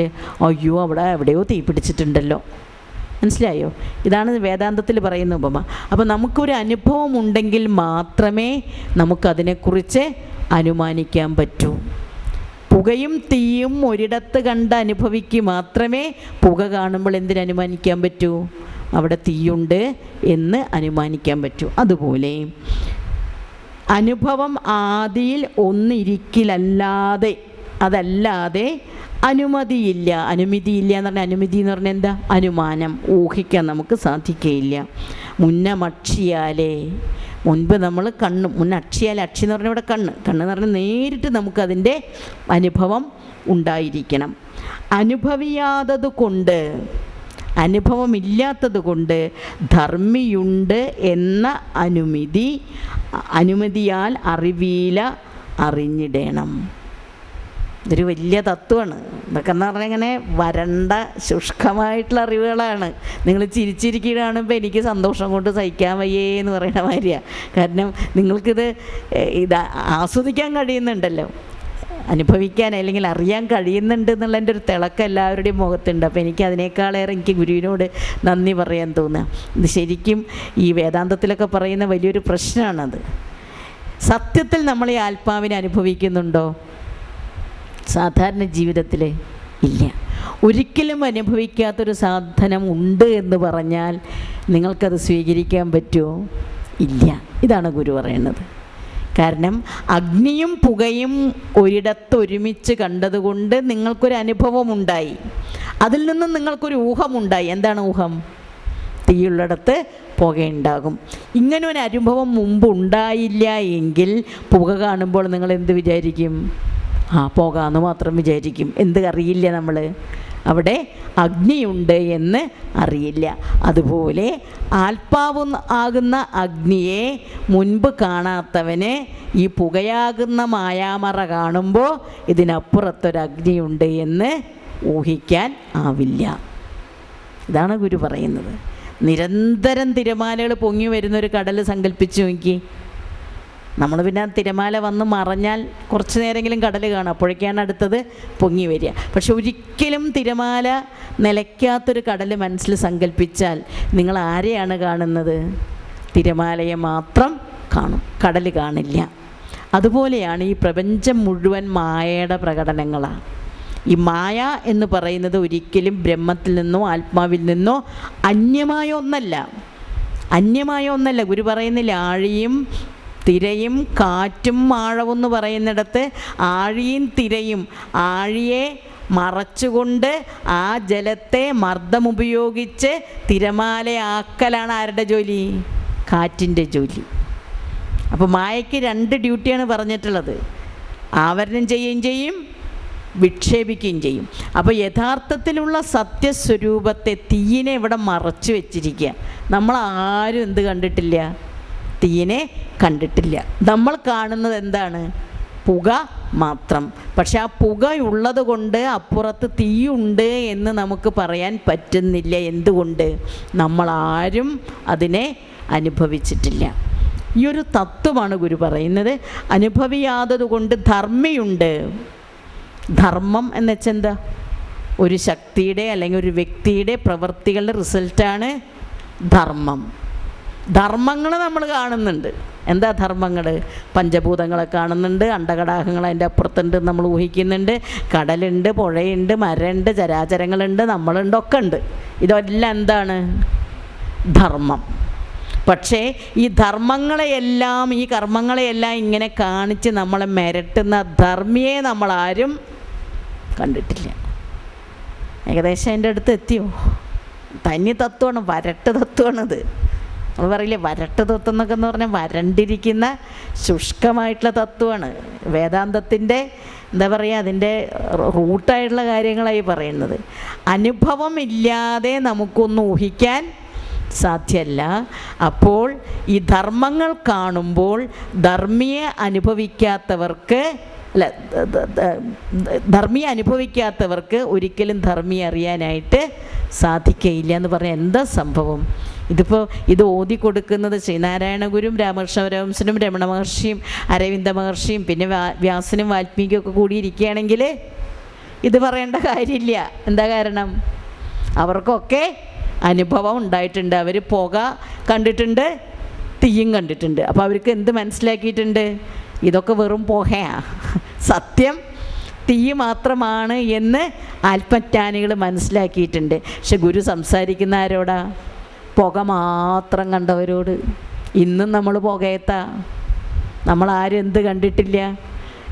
ഈ കാണാകുന്ന ചരാചരങ്ങളും കാഴ്ചകളും ശബ്ദങ്ങളും മണങ്ങളും ഗന്ധങ്ങളും, അതായത് പഞ്ചഭൂതങ്ങളും പഞ്ചഭൂത തന്മാത്രകളും ഇന്ദ്രിയങ്ങളും അതിനകത്ത് നമ്മളെ വലച്ചുകൊണ്ടിരിക്കുന്ന അന്ധകരണവും ഇതൊക്കെ നമ്മൾ കണ്ടിട്ടുള്ളൂ. ഇതൊക്കെ എന്താണ്? ആത്മാഗ്നിയുടെ പുകപടലങ്ങൾ മാത്രമാണ്. പക്ഷേ പുകപടലങ്ങൾ കാണുമ്പോൾ അതിനകത്തൊരു അഗ്നി എരിയുന്നുണ്ട് എന്ന് നമുക്കാർക്കും അറിയാൻ വയ്യ. എന്തുകൊണ്ട്? നമ്മളാരും ഈ കാണാകുന്ന ഈ സർവചരാചരങ്ങളെയും പ്രകടനങ്ങളെ ദൃശ്യരൂപങ്ങളെ കാണുന്നതോടൊപ്പം അതിനെ ഉണ്ടാക്കിയെടുക്കുന്ന, അതിനെ മറച്ചു വെച്ചിട്ടുള്ള മറച്ചു വെച്ചിട്ടുള്ള ദൃക്കിനെ നമ്മളാരും കാണുന്നില്ല. യഥാർത്ഥ ദിക്ക് ഒന്നൊന്നായി എണ്ണി എണ്ണി തൊട്ടെണ്ണം പൊരുളൊടുങ്ങിയാൽ നിന്നിടും ദൃക്ക്. അവിടെ ചെല്ലുമ്പോൾ പിന്നെ അപ്പുറത്തേക്ക് എണ്ണാൻ ഇല്ല, അവിടെ ചെന്നാൽ അവസാനിച്ചു. അങ്ങനൊരു ദൃക്കിനെ നമ്മളാരും കണ്ടിട്ടില്ലാത്തത് കൊണ്ട് നമ്മളെ സംബന്ധിച്ച് ദൃക്കാരാ? കാണുന്നവനാരാ? ഞാൻ കാണുന്നു, ഞാൻ നടക്കുന്നു, ഞാൻ ചെയ്യുന്നു, ഞാൻ ഓടുന്നു, ഞാൻ സമ്പാദിക്കുന്നു, ഞാൻ അവിടെ പ്രസിഡൻ്റാണ്, ഞാനിവിടെ സെക്രട്ടറിയാണ്, ഞാൻ പ്രധാനമന്ത്രിയാണ്, ഞാൻ കലക്ടറാണ്, ഞാൻ പ്രൊഫസറാണ്, പ്രിൻസിപ്പാളാണ്. എന്തുകൊണ്ടാണ്? ഈ പറയുന്നതൊക്കെ ഗുരുവിനെ സംബന്ധിച്ച് എന്താണ്? വെറും പുക. ഈ പുകയുടെ ലക്ഷണം എന്താ? പുക സ്ഥിരമായിട്ട് നിൽക്കില്ല, അഗ്നി സ്ഥിരമാണ്. എന്താ കാരണം? അഗ്നി നമ്മൾ ജ്വലിക്കുമ്പോഴേ അഗ്നി കാണുന്നു എന്നുള്ളൂ, പക്ഷെ അഗ്നി പഞ്ചഭൂതങ്ങളിൽ ഒന്നാണ്. പുക അങ്ങനെയല്ല, അത് കുറച്ച് നേരം അന്തരീക്ഷത്തിൽ നിന്നിട്ട് അതങ്ങോട്ട് മാഞ്ഞു മറഞ്ഞ് പോകും അല്ലേ? അതുപോലെയാണ് നമ്മൾ ഈ കാണുന്ന പദവിയും പ്രതാപവും നമ്മുടെ അന്തസ്സും ആഭിജാത്യവും ഈഗോ ക്ലാഷൊക്കെ അത്രേ ഉള്ളൂ എന്ന് കരുതുക. അപ്പം എന്തെങ്കിലും നമുക്കങ്ങനെ അബദ്ധവശാൽ നമുക്കങ്ങനെ ഒരു ധാരണ തോന്നിയെങ്കിൽ ഉടനെ ഏത് വാക്ക് മനസ്സിലോർക്കുക? പുക എന്ന് ഓർത്താൽ നമുക്ക് എന്ത് മനസ്സിലാവും? ഈ പുക കുറച്ച് നേരം നിൽക്കുമ്പോൾ പോവും. ഈ പുക ഉണ്ടാക്കുന്ന ഒരു അഗ്നി, അതായത് ആ അഗ്നി എന്ന് പറഞ്ഞാൽ കിടണഗ്നിയല്ല, ആരും കത്തിച്ച അഗ്നിയല്ല. ആ അഗ്നി ആദ്യമധ്യാന്തങ്ങളില്ലാതെ ജ്വലിച്ചുകൊണ്ടേയിരിക്കുന്നുണ്ട്. ആ ജ്വലിക്കുന്ന അഗ്നിയിൽ നിന്നും തെറിച്ച് വീണ ഏതാണ്ട് വല്ല തീച്ചീളുകൾ മാത്രമാണ് നമ്മൾ കുറച്ച് നേരം അതിങ്ങനെ കണ്ടിട്ടില്ലേ? തീ ഇങ്ങനെ പാളി കത്തുകയാണെങ്കിൽ അതിൽ നിന്ന് വല്ല കണികകളൊക്കെ ഇങ്ങനെ തെറിച്ചിട്ട് അവിടെ നിന്നത് കുറച്ച് നേരം ഒന്ന് മിന്നിയിട്ട് അത് അണഞ്ഞു പോകും. അങ്ങനെ മിന്നി അണയാൻ വേണ്ടി ഒരിക്കലും ആരും കത്തിക്കാത്ത, അണയ്ക്കാത്ത ആത്മാഗ്നിയിൽ നിന്ന്, പരമാത്മാവാകുന്ന അഗ്നിയിൽ നിന്ന് ചിതറിത്തെറിച്ച ഏതാനും നേരത്തേക്ക് മാത്രം കണ്ണ് ചിമ്മി മിന്നിക്കൊണ്ടിരിക്കുന്ന അഗ്നിയുടെ കണികകൾ മാത്രമാണ് നമ്മൾ. അതാ ഒരു നിസ്സാരത നമുക്കറിഞ്ഞാൽ പിന്നെ ഈ ലോകത്തിൽ വല്ല പ്രശ്നം ഉണ്ടാവുമോ? വല്ല വഴക്കുണ്ടാവുമോ? കാരണം എന്താ? ഇത് ഇത്തിരി നേരം ഇതിന് മിന്നലുള്ള കൂടി വന്ന ഒരു 80 കൊല്ലം അല്ലെങ്കിൽ ഒരു 90 കൊല്ലം പോട്ടെ, 120 കൊല്ലം ഇത് മിന്നിക്കൊണ്ടിരിക്കും. ആ മിന്നൽ കഴിഞ്ഞിട്ടും കെട്ടു. അങ്ങനെ മിന്നുമ്പോൾ മര്യാദയ്ക്ക് മിന്നിക്കൂടെ? കുഴപ്പമൊന്നുമില്ലാതെ മിന്നിക്കൂടെ? അതല്ലേ നമ്മുടെ ജീവിതം കൊണ്ട് നമുക്ക് ചെയ്യാവുന്ന ഏറ്റവും നല്ല കാര്യം. അപ്പോൾ ഈ സത്യം അറിയണം. അനുഭവമാദിയിൽ ഒന്ന് ഇരിക്കലല്ലാതെ അനുമതിയില്ല. അനുഭവം ഇല്ലാതെ ഒരിക്കലും നമുക്കൊന്നും അനുമാനിക്കാൻ സാധിക്കയില്ല. മുന്നമക്ഷിയാലേ നമ്മൾ നേരിട്ട് കണ്ട് നമ്മൾ അനുഭവിച്ചിട്ടുണ്ടാകണം.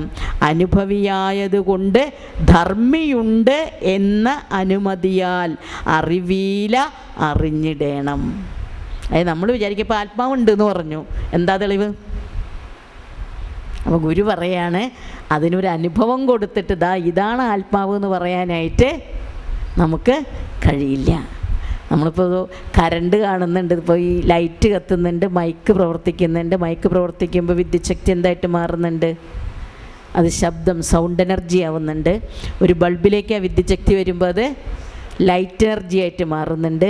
ഒരു ഹീറ്ററിലേക്കോ അയൺ ബോക്സിലേക്കോ വരുമ്പോൾ അത് ഹീറ്റ് എനർജി ആകുന്നുണ്ട്. ഈ പല എനർജികളായിട്ട് മാറുന്നത് എന്താ? ഒരേ ഇലക്ട്രിസിറ്റി. നമ്മൾ ഇലക്ട്രിസിറ്റിനെ കാണുന്നുണ്ടോ? ഇല്ല. അപ്പോൾ ഈ മൈക്ക് പ്രവർത്തിക്കുമ്പോൾ നമ്മൾ എന്ത് ധരിക്കണം? ഇലക്ട്രിസിറ്റി ഉണ്ടെന്ന്. ഇപ്പോൾ കറണ്ട് പോയാൽ മൈക്കും ഉണ്ടാവില്ല, ലൈറ്റ് ഉണ്ടാവില്ല, ഒന്നും ഉണ്ടാവില്ല. അപ്പോൾ കറണ്ട് പോയാലും ബിജിലില്ലോണ്ട് കുഴപ്പമില്ല. അപ്പോൾ കറണ്ട് പോയി എന്ന് നമ്മൾ അറിയണം. അതുപോലെ ഈ പ്രപഞ്ചം ഇങ്ങനെയൊക്കെ പ്രകാശിക്കുകയും ശബ്ദവും മണവും രസവും ഒക്കെ ആയിട്ട് ഈ തന്മാത്രകൾ, ഭൂത തന്മാത്രകളായിട്ട് ഈ പ്രപഞ്ചത്തെ നമ്മൾ അനുഭവിക്കുമ്പോൾ നമ്മൾ എന്ത് കരുതണം? ഇതിൻ്റെയൊക്കെ പുറകിൽ ഒരു കറണ്ട് ഉണ്ട്.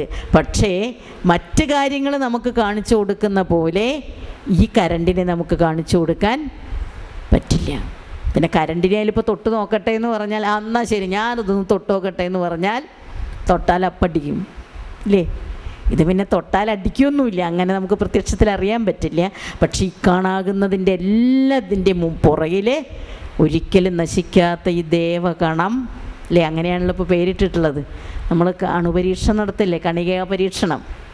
കണികാ പരീക്ഷണം നടത്തുമ്പോൾ ആ കണിക ഏറ്റവും ചെറിയ ആറ്റം, ശരിക്കും എൻ്റെ ശാസ്ത്രീയത എനിക്കറിയില്ല, പക്ഷെ അതിനെ നമ്മൾ ഇട്ടിച്ച് പൊട്ടിച്ച് അതിൻ്റെ എന്താണ് വിസ്ഫോടനം മനസ്സിലാക്കാൻ നടക്കുകയാണ്. ഈ വിസ്ഫോടനം കൊണ്ട് എന്തൊക്കെ സ്ഫോടനം ഉണ്ടാവും നമുക്കറിയാൻ വയ്യ. പക്ഷേ അവരൊരു പേര് കൊടുത്തിട്ടുണ്ട്. അവിടെ ശാസ്ത്രം ദൈവത്തിൻ്റെ മുമ്പിൽ തല കുനിക്കുന്നു എന്ന ലക്ഷണമാണ് അതിന് കൊടുത്തിട്ടുള്ള പേര്. ദേവകണം, ദേവകണിക എന്നതിന് പേര് കൊടുത്തിട്ടുള്ളത്. അപ്പോൾ അതൊരു കണിക, സകല കണികകൾക്കും ആധാരമായിട്ട് ഒരു ദേവകണിക ഉണ്ട് എന്നുള്ളത് തെളിയിച്ച് കാണിച്ചു തരാൻ പറ്റില്ല.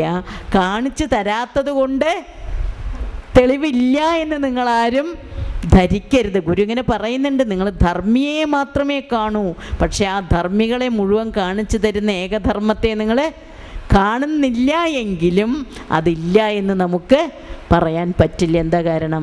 കണ്ടാൽ മാത്രമേ ഞാൻ വിശ്വസിക്കൂ എന്ന് പറഞ്ഞാൽ ആത്മാവിനെ കണ്ടിട്ട് വിശ്വസിക്കാൻ സാധിക്കില്ല.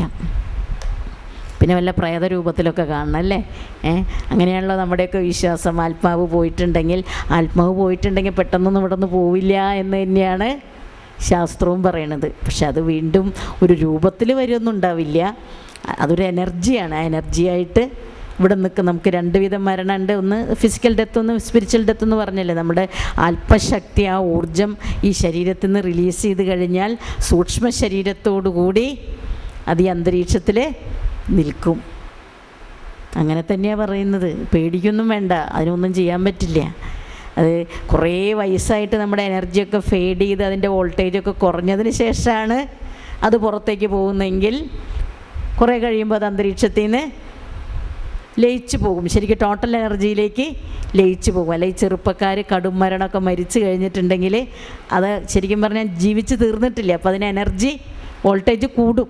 അപ്പോൾ വോൾട്ടേജ് കൂടുമ്പോൾ അത് ഫെയ്ഡ് ഔട്ടായിട്ട് പോകാൻ, ഈ ടോട്ടൽ എനർജിയിലേക്ക് ചേർന്ന് പോകാൻ കുറച്ച് കാലം എടുക്കും. നമ്മുടെ ഈ ആത്മസാന്നിധ്യം ഉള്ളത് കൊണ്ടാണ് നമ്മൾ ആരെങ്കിലും മരിച്ചു കഴിഞ്ഞാൽ ഗുരു തന്നെ പറഞ്ഞിട്ടില്ലേ, 10 ദിവസം വിളക്കൊക്കെ വെച്ച് പ്രാർത്ഥിക്കണം, ശുദ്ധമായിട്ടിരിക്കണം എന്നൊക്കെ പറയുന്നത്. എന്തോ ഒരു സാന്നിധ്യം അത്. പക്ഷേ പ്രേതം എന്നുള്ള സങ്കല്പത്തിലല്ല, ആത്മാവിനെ നമുക്കാർക്കും കാണാനായിട്ട് പറ്റും. എന്തെങ്കിലും പരീക്ഷണമൊക്കെ നടത്തിയിട്ട് ഇതിനെ പിടിക്കുമോയെന്നറിയില്ല, നമുക്കറിയില്ല. ഇതിനെക്കുറിച്ചൊന്നും പറയാൻ പറ്റില്ല, കാരണം ഇതിനൊന്നും അവസാന വാക്കില്ല. ഇതെല്ലാം മഹേന്ദ്ര ജാലം. ഇനി അറിവതു ധർമ്മിയയല്ല ധർമ്മമാമീയരുളിയ ധർമ്മിയ ദൃശ്യമാകയാലേ ധര മുതലായവയൊന്നുമില്ല താങ്ങുന്നൊരു വടിവാം അറിവുള്ളതോർത്തിടേണം. ഇപ്പോൾ ഗുരു നമുക്കൊരു വാണിംഗ് തരികയാണ്. നിങ്ങൾ പറഞ്ഞല്ലോ നിങ്ങൾക്ക് അറിവിനെ കാണാൻ പറ്റില്ല, അറിവിന് തെളിവില്ല, ധർമ്മം മാത്രമേ കാണൂ, ധർമ്മിയെ നമുക്ക് അറിയാൻ പറ്റില്ല എന്ന് പറഞ്ഞല്ലോ.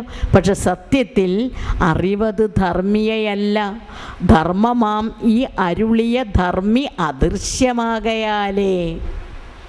ഇതെല്ലാം ഈ പ്രപഞ്ചത്തെ ഈ രൂപത്തിൽ അരുളിയതായ ധർമ്മി നമുക്കെങ്ങനെയാണ്? അദൃശ്യമാണ്, നമുക്ക് കാണാൻ പറ്റില്ല. ആത്മാവിനെ നമുക്ക് കാണാൻ പറ്റില്ല, തൊടാൻ പറ്റില്ല, മണക്കാൻ പറ്റില്ല, രുചിക്കാൻ പറ്റില്ല. കുറച്ച് ആത്മാവ് എടുത്ത് നാക്കത്ത് തൊട്ട് നോക്കിയാൽ ഇത് ആത്മാവാണ് അല്ലേ എന്നൊന്നും അറിയാൻ പറ്റില്ല. നമ്മളിപ്പോൾ ഒരാളെ കണ്ടു, അത് ഇന്ന ആളാണ് നമ്മൾ ഐഡൻറ്റിഫൈ ചെയ്യുന്നു. പക്ഷേ ആത്മാവിനെ നമുക്ക് പുറത്തൊരിക്കലും ഐഡൻറ്റിഫൈ ചെയ്യാൻ പറ്റില്ല. എന്താ കാരണം? ധർമ്മിയെ നമ്മൾ കാണുന്നില്ല. ആ ധർമ്മി ആവിഷ്കരിക്കുന്ന ധർമ്മത്തെ മാത്രമാണ് നമുക്ക് കാണാനും അറിയാനും ഒക്കെ സാധിക്കുന്നത്. അറിവതു ധർമ്മിയെ അല്ല ധർമ്മമാം ഈ അരുളിയ ധർമ്മി അദൃശ്യമാകയാലേ. ഇക്കാണാകുന്ന പ്രപഞ്ചത്തെ മുഴുവൻ അരുളി ഇങ്ങനെ പ്രകടിപ്പിക്കുന്ന സാക്ഷാൽ ധർമ്മം എവിടെയാണ്? അല്ല, സാക്ഷാൽ ധർമ്മി അദൃശ്യത്തിനപ്പുറത്താണ്, കാണാമറയത്താണ്. അത് നമുക്ക് കാണാൻ പറ്റില്ല. പക്ഷേ ആ ശക്തി എന്ത് ചെയ്യുന്നു? ആ അറിവ് എന്ത് ചെയ്യുന്നു? ധര മുതലായവയൊന്നുമില്ല. അപ്പോൾ ഗുരു പറയാണ്, നിങ്ങളിപ്പോൾ ഇങ്ങനെ ഇരിക്കുകയല്ലേ, ശരിക്കും ഗുരുമന്ദിരത്തിൻ്റെ ഈ ഹാളിൽ ഇങ്ങനെ ഇരിക്കുക. ഇത് ഞങ്ങൾ പണിതതാണ് 3 നില 4 നില, അവിടെ ഞങ്ങളിങ്ങനെ അഭിമാനത്തോടു കൂടി ഇരിക്കുക എന്ന് പറയുമ്പോൾ ഗുരു നമ്മളോട് പറയണത് എന്താണെന്നറിയോ? ഈ മന്ദിരവും ഇല്ല, ഈ ഹോളും ഇല്ല, ധര ഭൂമി പോലും ഇല്ല, ധര മുതലായവ ഒന്നുമില്ല. ധര മുതലായവ എന്ന് പറഞ്ഞാൽ എന്താ? ഭൂമി തുടങ്ങിയുള്ള പഞ്ചഭൂതങ്ങളൊന്നും ഇല്ല. ഈ ഭൂമി തുടങ്ങിയ പഞ്ചഭൂതങ്ങളൊന്നും ഇല്ല എന്ന് പറയുന്നത് അതിനൊരു അടിസ്ഥാനമുണ്ട്. എന്താ അടിസ്ഥാനം? ഉണ്ടായതൊക്കെ നശിക്കും, ഉണ്ടായതൊക്കെ നശിക്കും. അപ്പം നാശത്തിനും ഉള്ളതായതിനും ഇടയ്ക്കുള്ളൊരു ചെറിയ ഇൻ്റർവെല്ല് മാത്രമാണ് നമ്മൾ കാണുന്ന ഉണ്മ. അപ്പോൾ ഈ ഭൂമി നമ്മളെങ്ങനെയാണ് പഠിച്ചിട്ടുള്ളത്? ഭൂമി സൂര്യനിൽ നിന്ന് ഉണ്ടായതാണ്. ഉണ്ടായത് കുറേ കഴിയുമ്പോൾ നശിച്ചേ പറ്റൂ.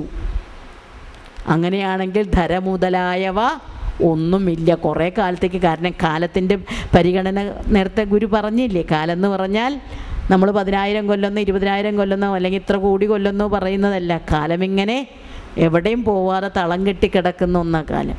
അപ്പം അങ്ങനെയാണെങ്കിൽ ഭാവിയിൽ പണ്ട് ഭൂമി ഉണ്ടായിരുന്നില്ല, അപ്പോൾ ഭാവിയിൽ എപ്പോഴെങ്കിലും ഭൂമി ഇല്ലാതാകും. അതുപോലെ പഞ്ചഭൂതങ്ങളൊക്കെ ഇല്ലാതാകാം. കാരണം ഇതെല്ലാം ഉണ്ടായി വന്നതൊക്കെ പോയേ പറ്റൂ.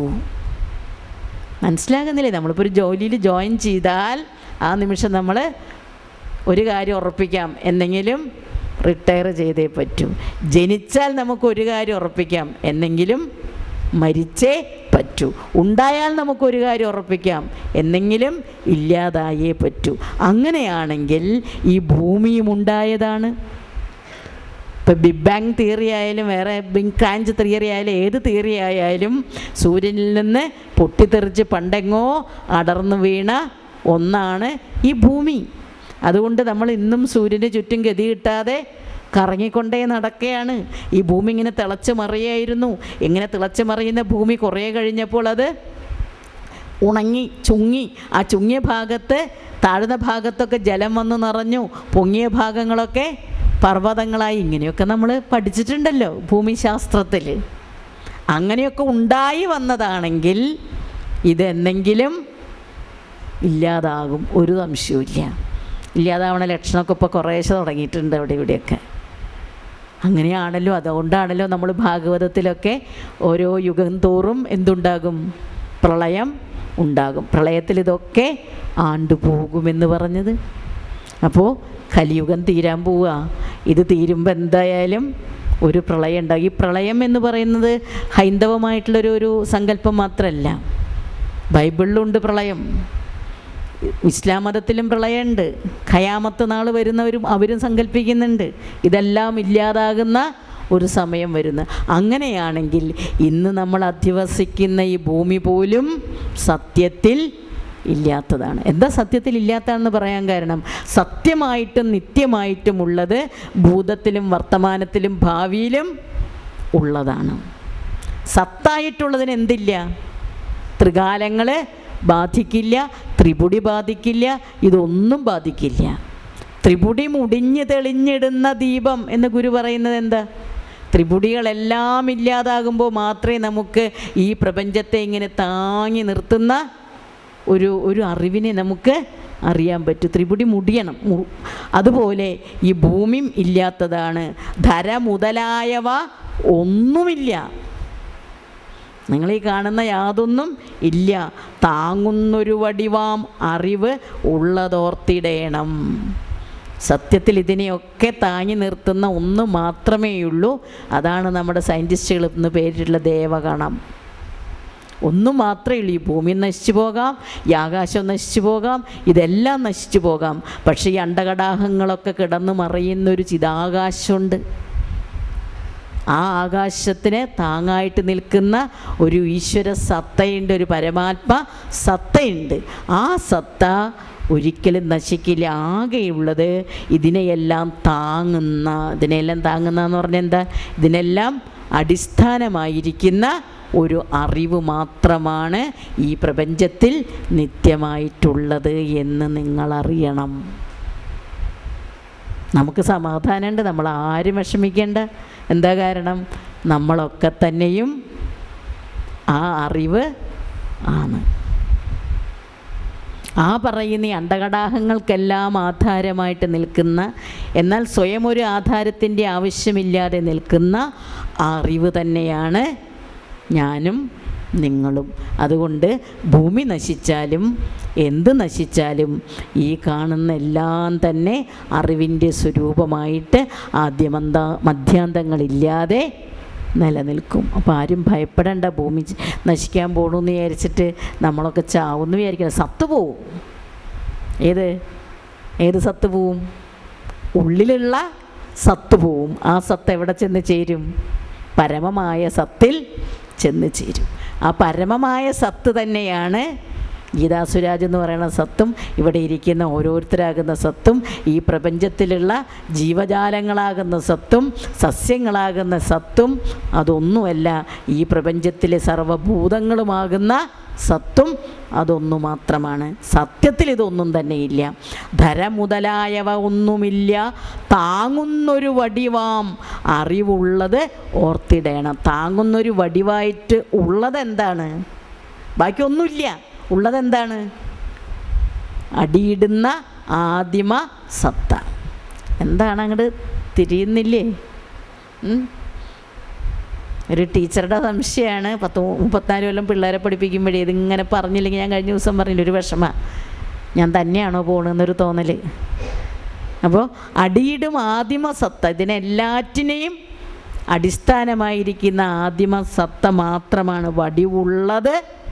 അത് മാത്രമാണ് ഉള്ളത്, മറ്റുള്ളതൊന്നും ഇല്ലാത്തതാണ് എന്ന് നിങ്ങൾ ഓർത്തിടേണം.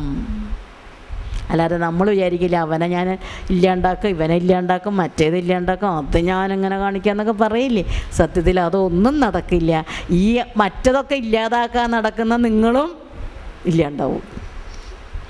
അത് മാത്രമല്ല, നിങ്ങൾ കാല് ചവിട്ടി നിൽക്കുന്ന ഈ ഭൂമിയും ഇല്ലാതാകും. അതും ഇല്ലാത്തതാണ്. കാരണം ത്രികാലങ്ങളിലും ഈ ഭൂമി ഉണ്ടാവുമെന്ന് നമുക്കൊരു ഗ്യാരണ്ടി ഇല്ല. അപ്പം അതുകൊണ്ട് ധര മുതലായവയൊക്കെ ഇല്ലാത്തതാണ്. ഉള്ളതെന്താണ്?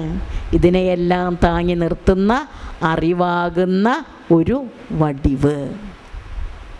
ആ വടിവിനെ അറിഞ്ഞാൽ, ആ വടിവ് തന്നെയാണ് നമ്മൾ ഓരോരുത്തരും അറിഞ്ഞാൽ നമുക്ക് പിന്നെ ബുദ്ധിമുട്ടുകളില്ല.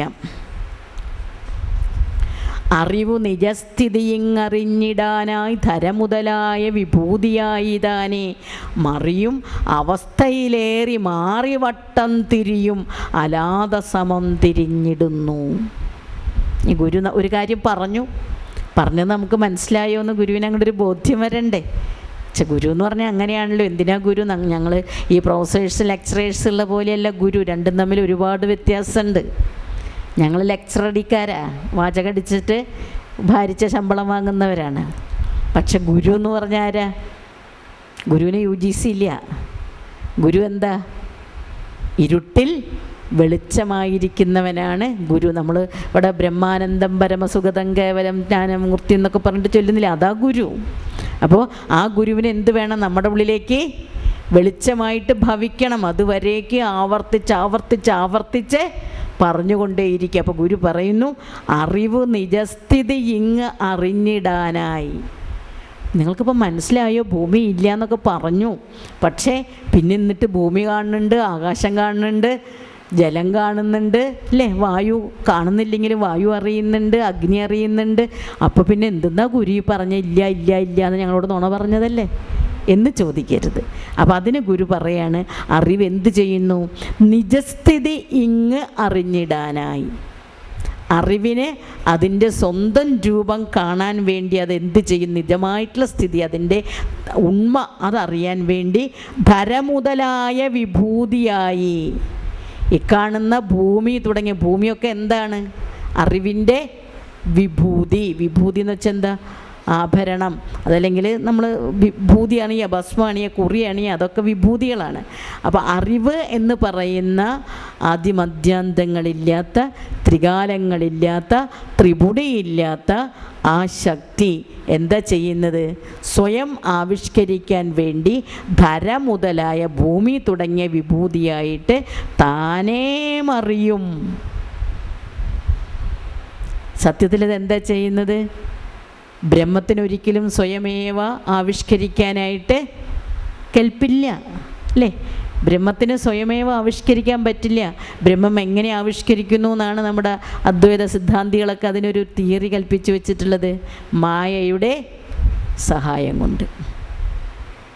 അത് ഇപ്പോൾ സൗന്ദര്യലഹരി തുടങ്ങുമ്പോൾ തന്നെ ശങ്കരാചാര്യ പറയുന്നുണ്ട്, ശിവശക്തിയുക്തോ യതി ഭവതി ശക്തപ്രഭവിതും നജേ ദേവം ദേവോ ന ഖലു കുശല സ്പന്ദിതുമപി. ശിവന് ശക്തിയെ കൂടാതെ, അല്ലെങ്കിൽ ശക്തന് ശക്തിയെ കൂടാതെ ഒന്ന് സ്പന്ദിക്കാൻ പോലും കഴിയില്ല. ആരെ ശിവൻ? ഈ പ്രപഞ്ചം മുഴുവൻ നിറഞ്ഞു നിൽക്കുന്ന ബ്രഹ്മശക്തി, ആ ഊർജം, ആ എനർജി. ഒരു എനർജിക്ക് ഒരിക്കലും സ്വയം ആവിഷ്കരിക്കാൻ പറ്റില്ല. എന്ത് വേണം? ഒരു ഉപാധി വേണം. അപ്പം നമുക്കൊരാളൊരു ഇടി കൊടുത്തു, ഈ ഇടിച്ച ഇടിയുടെ എനർജി എത്രത്തോളം ഉണ്ടായിരുന്നു എന്ന് കാണാൻ പറ്റുമോ? അത് കൊണ്ടാൾക്ക് അറിയുള്ളൂ, അല്ലേ? അതുപോലെ ഈ പ്രപഞ്ചത്തിൽ എന്തും അതിൻ്റെ എനർജി നമുക്ക് അദൃശ്യമാണ്, നമുക്കറിയാൻ പറ്റില്ല. നമുക്ക് എന്തേ കാണാൻ പറ്റൂ? അതിൻ്റെ ഉപാധിയെ മാത്രമേ കാണാൻ പറ്റൂ. അപ്പോൾ ടോട്ടൽ എനർജി ആയിട്ടുള്ള, യൂണിവേഴ്സൽ എനർജി ആയിട്ടുള്ള ഈ ശിവന്, ഈ ഊർജത്തിന്, ഈ ആത്മോർജത്തിന് സ്വയം അതിനെ ആവിഷ്കരിക്കാൻ സാധിക്കില്ല. അതുകൊണ്ട് എന്ത് ചെയ്യുന്നു?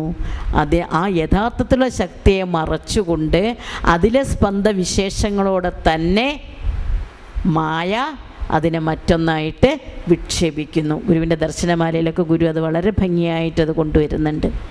ജന്നി നവരത്നമഞ്ജരിയിൽ ഗുരു പറയും, മേലായ മൂലമതിയാലാവൃതഞ്ജനനി നീ ലാസ്യമിടുവിടുമീ കീലാലവായ് വനല കോലാഹലം ഭുവനമാലാപമാത്രം അഖിലം കാലാദിയായ മൃദുനൂലാല നെയ്യുമൊരു ലീലാപടം ഭവതിമേയ് മേലാക മൂടുവതിനാൽ ആരും ഉള്ളത് അറിവിലാകമാന്ത നിലയേ.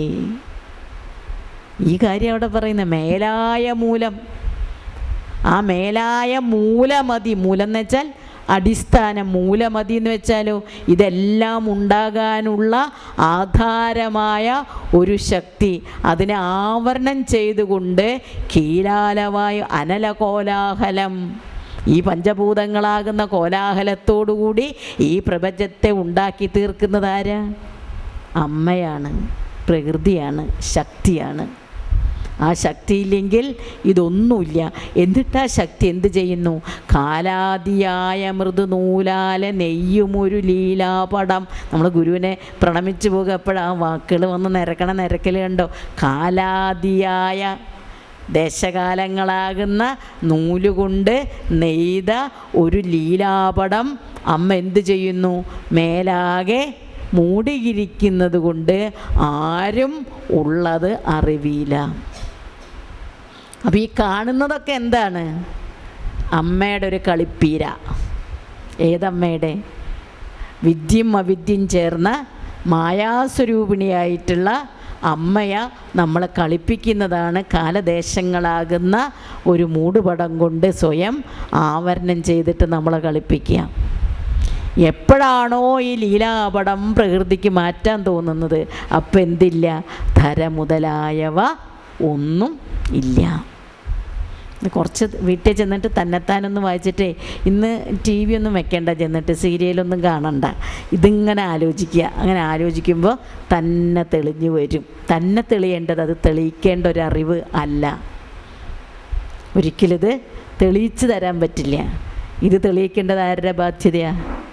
നമ്മൾ ഓരോരുത്തരും സ്വിച്ച് ഓൺ ചെയ്യേണ്ടത്. അല്ലാതെ എനിക്കിതിങ്ങനെ ഹെൽപ്പ് ചെയ്യാനേ പറ്റൂ. ഹെൽപ്പും എത്രത്തോളം ഉണ്ടെന്ന് എനിക്കറിയാൻ വയ്യ. ഇത് വളരെ നമ്മൾ മനനം ചെയ്ത് അറിയേണ്ട ഒന്നാണത്. ഇനി ധര മുതലായ വിഭൂതിയായി താനേ മറിയും അവസ്ഥയിലേറി മാറി വട്ടം തിരിയും. ഇതെന്താ ഇങ്ങനെ നടന്നുകൊണ്ടിരിക്കുന്നത്? വട്ടം കറങ്ങലാണ്. നമ്മൾ പിന്നെ ജീവിതത്തിൽ കറങ്ങാണ്ടിരിക്കുമോ? ഈ പ്രപഞ്ചം തന്നെ മാറുകയും മറയുകയും വട്ടം കറങ്ങിക്കൊണ്ടിരിക്കുന്നതുമാണ്. അല്ലേ? ശരിയല്ലേ? നമ്മുടെ ഭൂമി എന്താ ചെയ്യുന്നത്? സാങ്കല്പികമായിട്ടുള്ള ഒരു അച്ചുതണ്ടിൽ വെറുതെ സൂര്യന് ചുറ്റും ഇങ്ങനെ കറങ്ങല്ല, മറഞ്ഞുകൊണ്ട് കറങ്ങിക്കൊണ്ട് ഇരിക്കുകയാണ്. മറയുകയും കറങ്ങുകയും ചെയ്യുന്നു. എന്നിട്ട് ഗുരു നമ്മളെപ്പോലെയുള്ള ശിശുക്കൾക്ക് ഒരു ഉപമ പറഞ്ഞു തരികയാണ്. ഇനി മനസ്സിലായില്ലെങ്കിൽ മനസ്സിലാക്കി തരാൻ. ഏതുപോലെയാണിത് കറങ്ങുന്നത്? അലാദസമം തിരിഞ്ഞിടുന്നു.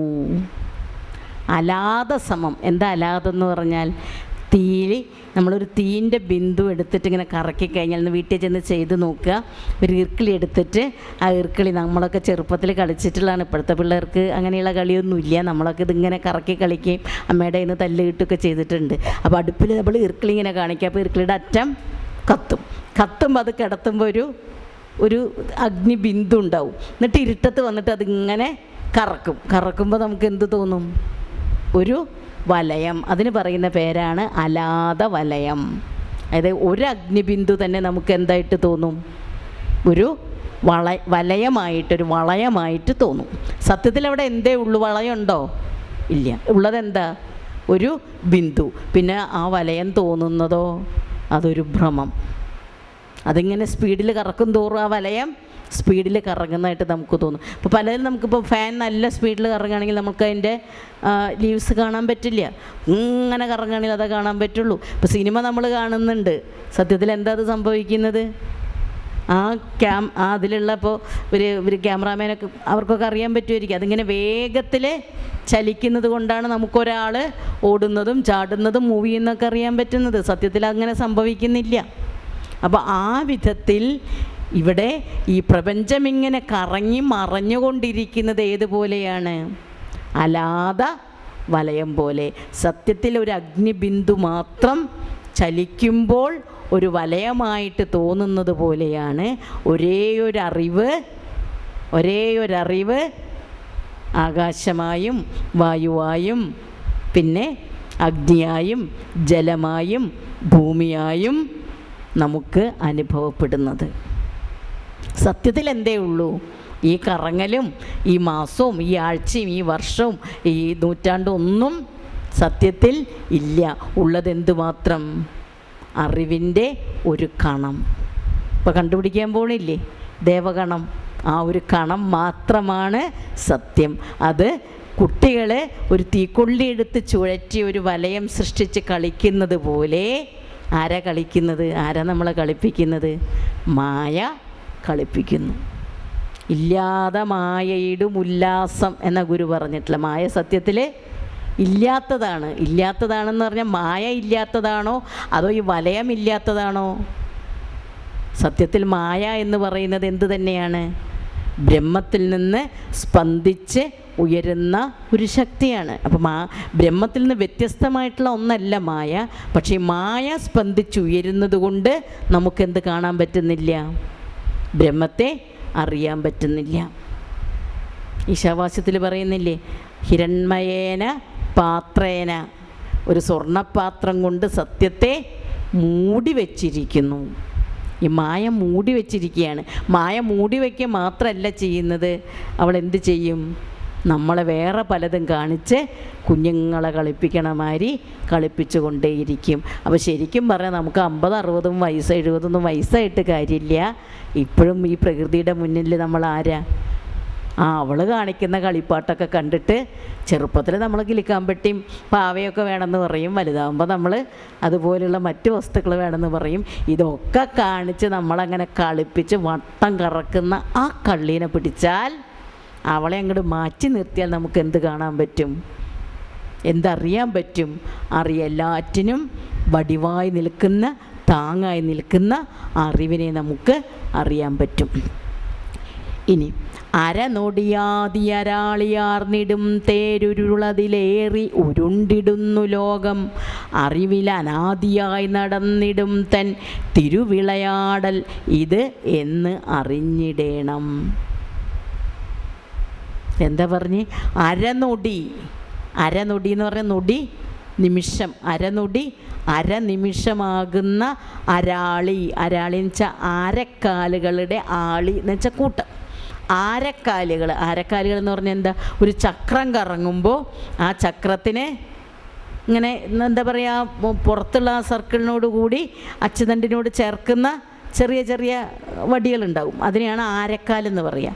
ഈ ആരക്കാലുകൾ ചക്ര സ്പീഡിൽ കറങ്ങുകയാണെങ്കിൽ നമ്മൾ എന്ത് കാണില്ല? ആരക്കാലുകളെ കാണില്ല. അപ്പോൾ ഏത് ചക്രമാണ് കറങ്ങിക്കൊണ്ടിരിക്കുന്നത്? അരനിമിഷം എന്ന് അളന്നിട്ടിട്ടുള്ളതായ ആരക്കാലുകളിൽ ആർന്നിടും തേര് ഉരുള്.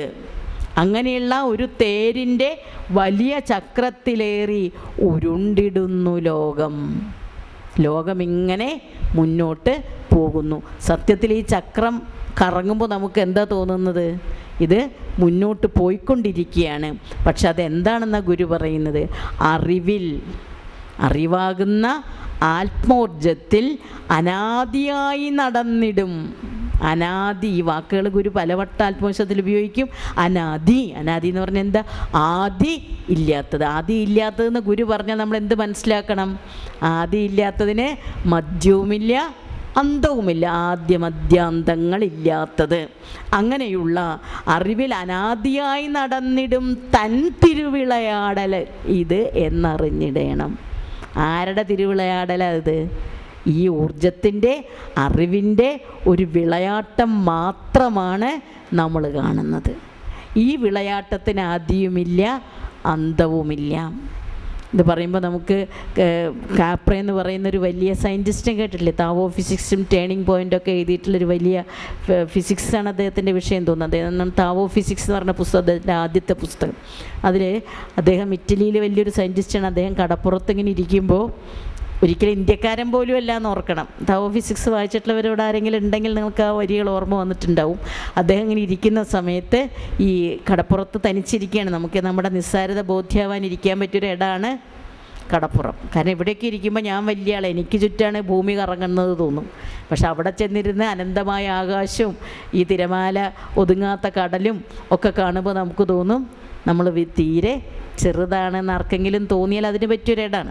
അപ്പോൾ അദ്ദേഹം അവിടെ അങ്ങനെ ഇരിക്കുമ്പോൾ ആകാശത്തിങ്ങനെ മേഘങ്ങൾ പൊന്തുന്നു, തിരമാലകളിങ്ങനെ ഉയർന്നമരുന്നു. ഇതൊക്കെ കണ്ടപ്പോൾ അദ്ദേഹത്തിന് തോന്നി, അദ്ദേഹം പറഞ്ഞ എന്താണെന്നറിയോ? യൂണിവേഴ്സ് എന്ന് പറഞ്ഞ that's a gigantic cosmic dance of Shiva. അതാവോ ഫിക്സ് എടുത്ത എൻ്റെ ആമുഖം നിങ്ങൾ മറച്ചു നോക്കുക. എൻ്റെ മനസ്സിൽ പറ്റി ചേർന്ന് പോയൊരു വരി അത്. The gigantic cosmic dance of Shiva. ശിവൻ്റെ ഊർജ താണ്ഡവമാണ് ഈ വിശ്വപ്രകൃതി. ശിവൻ്റെ ഊർജ താണ്ഡവം. ഗുരു നിത്യചൈതന്യ ആ പേരിലൊരു പുസ്തകം എഴുതിയിട്ടുണ്ട്, ഊർജ താണ്ഡവം. എനർജിയുടെ ഒരു നൃത്തം, ആദ്യവസാനങ്ങളില്ലാത്ത ഒരു നൃത്തം. ഒരു സെല്ലെടുത്താൽ അതിൽ പോലും എന്താ ചെയ്യുന്നത്? ഒരു നൃത്തം അതിൽ നടക്കുന്നുണ്ട്. നടുക്കൊരു ന്യൂക്ലിയസ്, പിന്നെ പ്രോട്ടോൺസ്, ന്യൂട്രോൺസ് എന്നൊക്കെ പറഞ്ഞിട്ട് അവരൊക്കെ അവിടെ എന്താ ചെയ്യുന്നത്? നടനമാണ്, സകല നടനമാണ്. നമ്മുടെ ഒരു സെല്ലിൻ്റെ ഉള്ളിൽ നടനം, ഈ കാണാകുന്ന അണ്ടകടാഹങ്ങളിലൊക്കെ ഒരു തിരുനടനം. അത് നടനം തന്നെയല്ലേ? സൂര്യൻ നിൽക്കുന്നു, അതിൻ്റെ ചുറ്റും ഭൂമി ഇങ്ങനെ നൃത്തം വെച്ചുകൊണ്ട് ഭൂമി നീങ്ങുന്നു, അതിൻ്റെ അപ്പുറത്ത് വേറൊരു ഗ്രഹം നീങ്ങുന്നു, ആ ഭൂമിയെ കറങ്ങിക്കൊണ്ട് അമ്പിളിമാമനിങ്ങനെ നാണത്തോടുകൂടി അമ്പിളിമാമൻ കറങ്ങുന്നു. ഇതൊക്കെ ഒരു നടനമാണ്, ഒരു വിശ്വ നടനം. ഈ വിശ്വനടനം എന്നുള്ള സങ്കല്പം കൊണ്ടാണ് ശിവനെ നമ്മൾ ഒരു നൃത്തക്കാരനാക്കിയിട്ട് വെച്ചിട്ടുള്ളത്. ശിവൻ ഊർജ്ജമാണ്. ഞാൻ നേരത്തെ പറഞ്ഞു, ശിവൻ എന്ന് പറഞ്ഞാൽ ഒരിക്കലും അവസാനിക്കാത്ത എനർജിയാണത്.